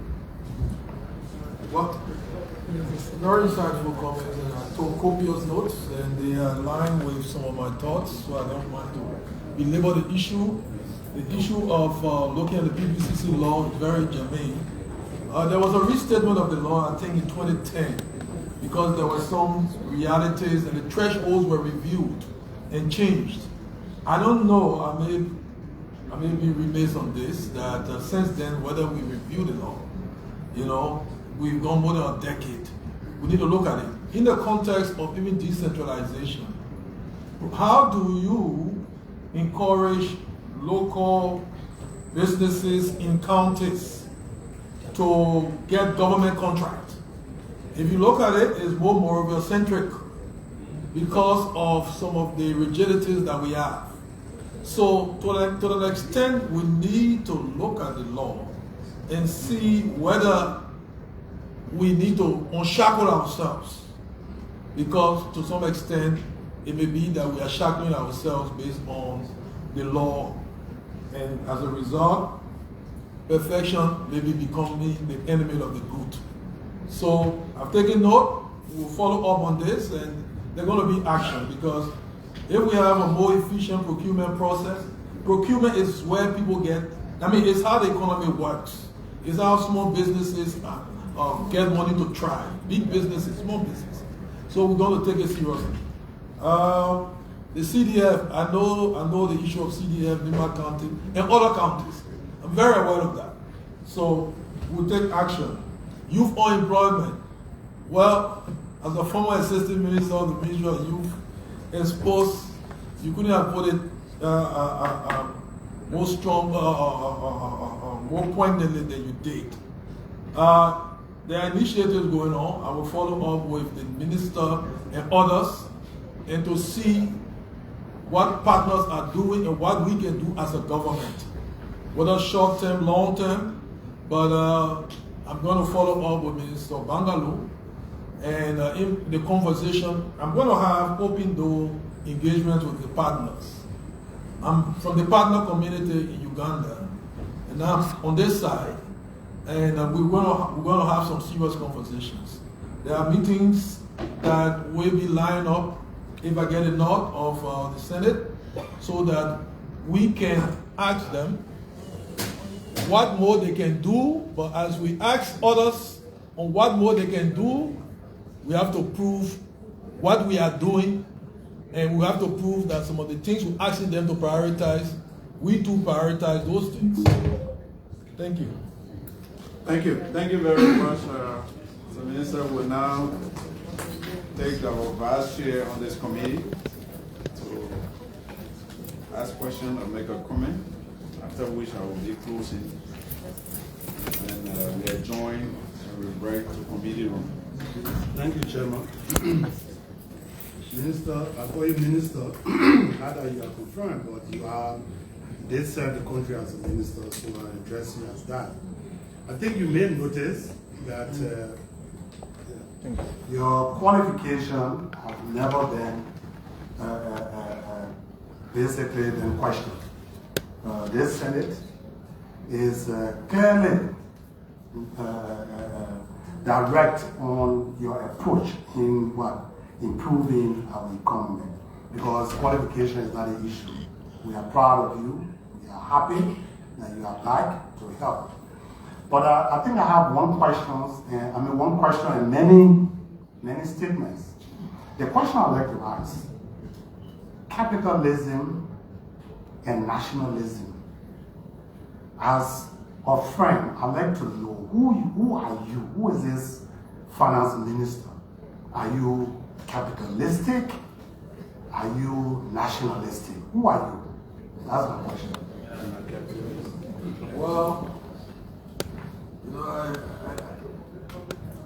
I'm not these ideological,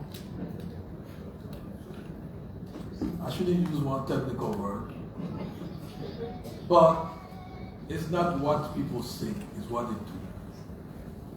I can come and say I'm a capitalist, I'm a nationalist, but you better consider me as a patriot. Capitalism has its good, it has its bad. But the patriots will make capitalism to work best for their country.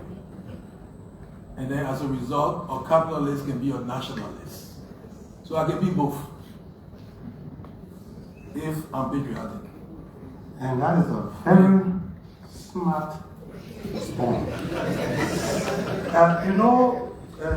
Minister, our people, the appreciation of the common people in this country is my greatest concern. My life is not with the bourgeoisies. My concern are with those that cannot afford and struggle every day to survive. Yes. Now, if you look at the way we run things here, it's on that regime agenda scenario, instead of it being on that national agenda scenario. We must, you've been in the student vanguard, even though I did my schooling out of this country. I was not at the LU or whatever it is.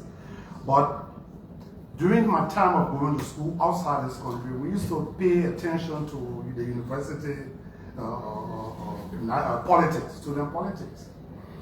And I admired those names that I heard, most especially a very smart man like you. But we should begin to look at this country from its national agenda so that we can put our country on track. We are very smart people, but we are not developing. God, we're not going anywhere. We just talk and talk and talk, and nothing changes in our country. Look at our educational system. The children are not going to, they go to class, but they don't open books to read. Teachers are being bribed. I always think on what is going to happen to this country in the next 50 to 100 years. I always worry. The children don't study anymore. Now, we are living in this country with whom? So my thing about it is, let's go back to the rural development anyway. It's action. So if somebody get up today to gain favor from the public to say reduce the salary of law enforcement, of legislature, they are saying you are in Monserrato just to talk.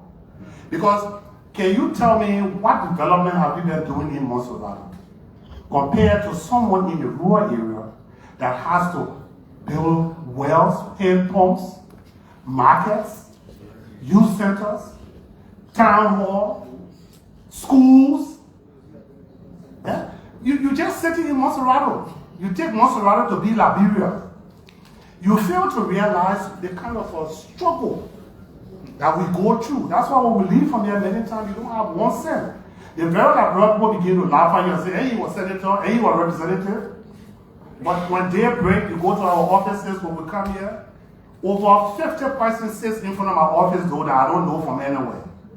So what I'm saying to you in essence is that we must begin to look at our rural people, focus on these poor people, let them be able to improve themselves. You see, and take this stress from our legislatures. Nothing happening in the county, nothing. So that's why I asked about capitalism, because in capitalism, you leave everything to the people to fend for themselves. Only the strong survive. But you say, yes, you're a patriot, which I believe once you're a patriot, you are nationalistic. You think about your people. What are we doing? All that the people do, that I was talking about relationship. The last time we met with the Americans, we were sitting in there, I think 4 days ago, a team came from America, 5-6 days. And I was asking them, I said, look, this special relationship between you and us, how much can you define it? How much can you define it to the Liberian people? What is your role? I even told them, I said, where you sit having a meeting with us was built by the Chinese. But nobody wants to talk about China. When you say China, there is a taboo. Nobody should go to China for help. When you go there, they frown their faces. But the very Chinese, they took us from rental. 6 different ministries. The Ministry of Finance was paying rent for ministries that government was paying to private people. That money is now back in the hands of government that is helping to pay and to expand our budget. So your role, since the war, there has not been one vocational institution built by the Americans to basically change the mindset of our children that was into this war. They don't have money to go to school to pay high-end money. But hands. So all you do is to come and just press and press and press. Another thing I'm trying to bring to your attention, pay attention to these so-called concession agreement that has been running around here.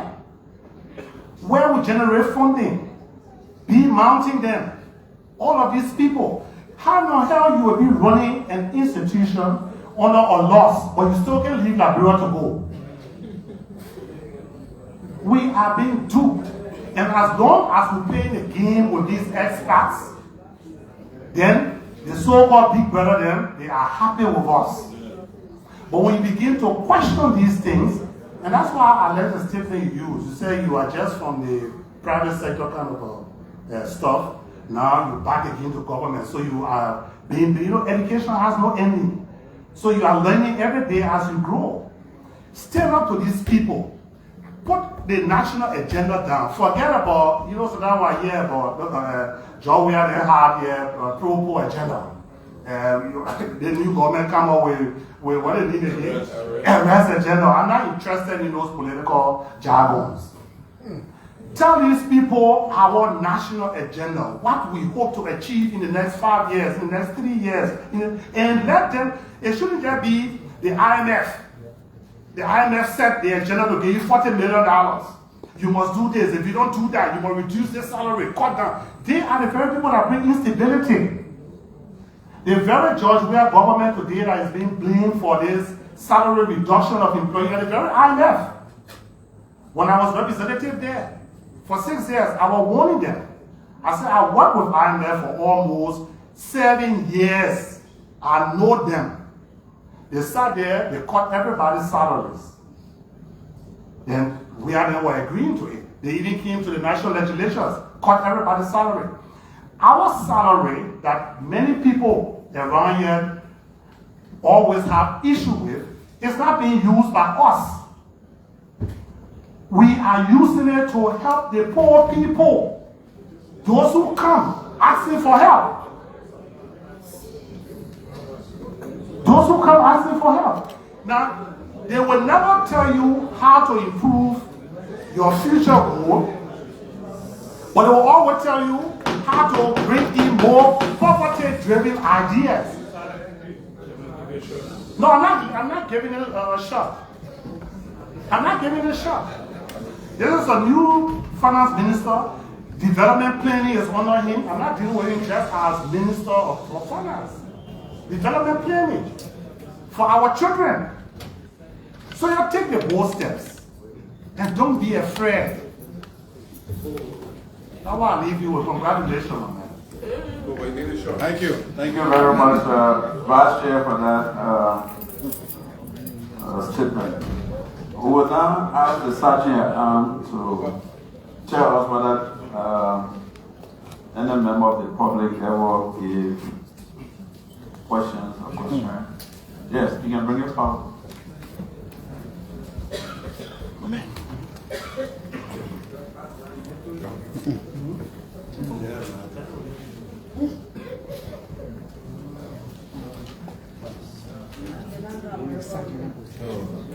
I'll read it. Okay.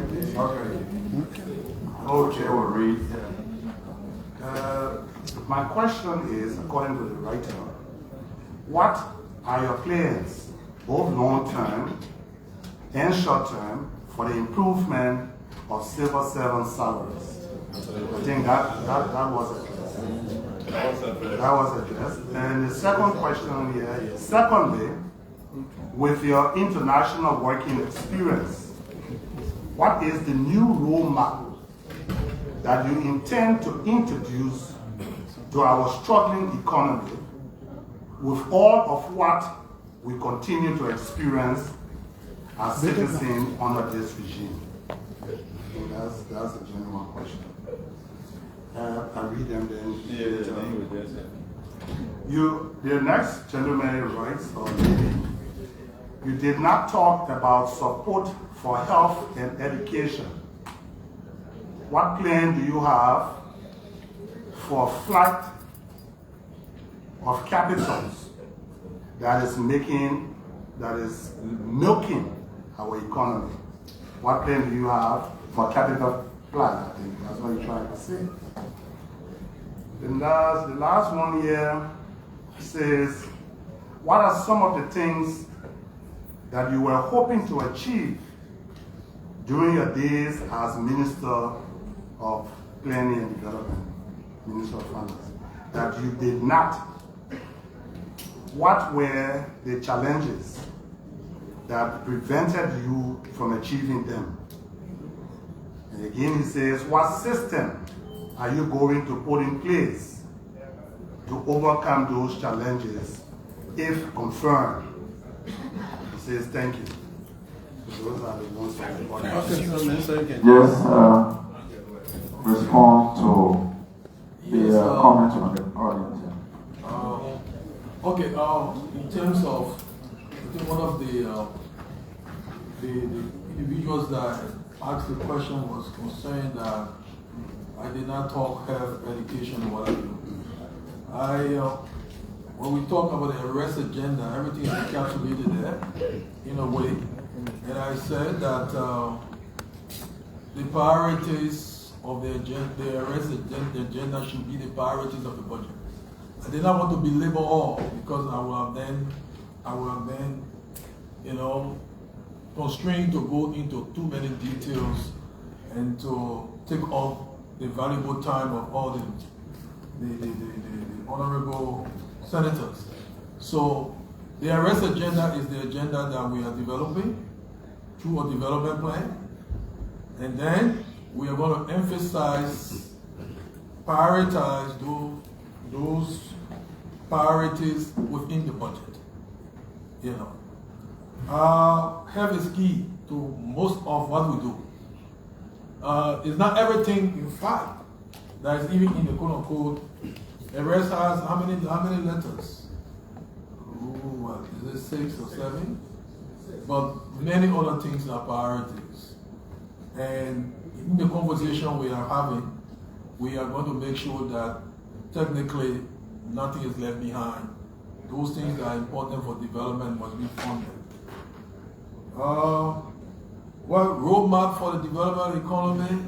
We belabor a lot of those issues and I don't want to get into them because of time, but the actions that we are going to take will show. We're trying to unlock the potential of the economy, deal with the constraints of growth, make it easy. The private sector must be empowered through some of the initiatives that we articulated earlier.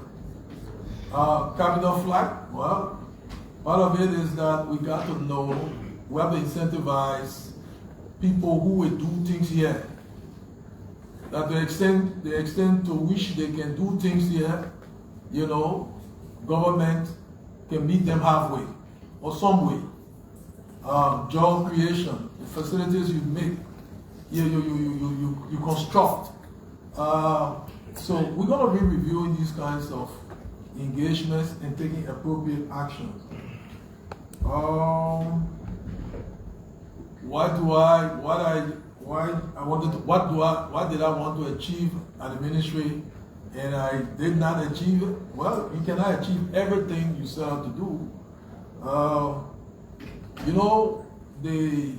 The IAA, the Internal Audit Agency, it started as an internal audit secretariat when I was Minister of Finance. In fact, peace be to his ashes, I recruited the late Albert Peters from UBA. He became my internal auditor of the Ministry of Finance, and he helped me in the establishment, the formulation.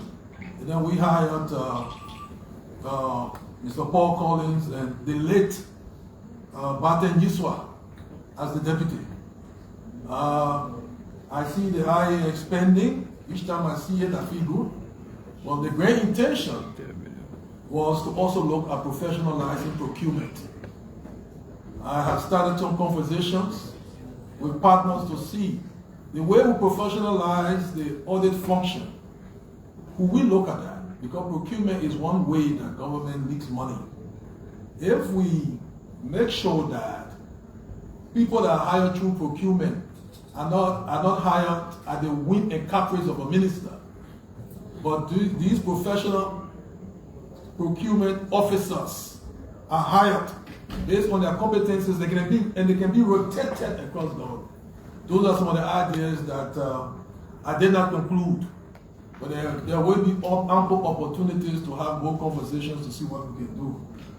I don't know whether I've missed some things, but people should know that I'm going to have an open door policy.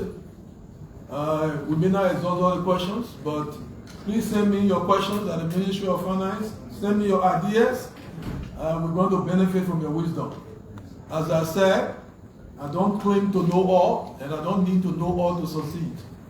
Please come and help, and that we all can collectively work for our country. Thank you very much. Thank you. Thank you, Mr. Nominee. We want to, on behalf of the committee, thank you for this lengthy confirmation hearing. We started at 3, we're closing at 7, 4 hours. And I think we had no time limitation. As a matter of fact, I want to say to my colleagues, thanks for the exhaustive elaborations. Mr. Minister Designate, as you leave, the committee will get in touch with you on some things.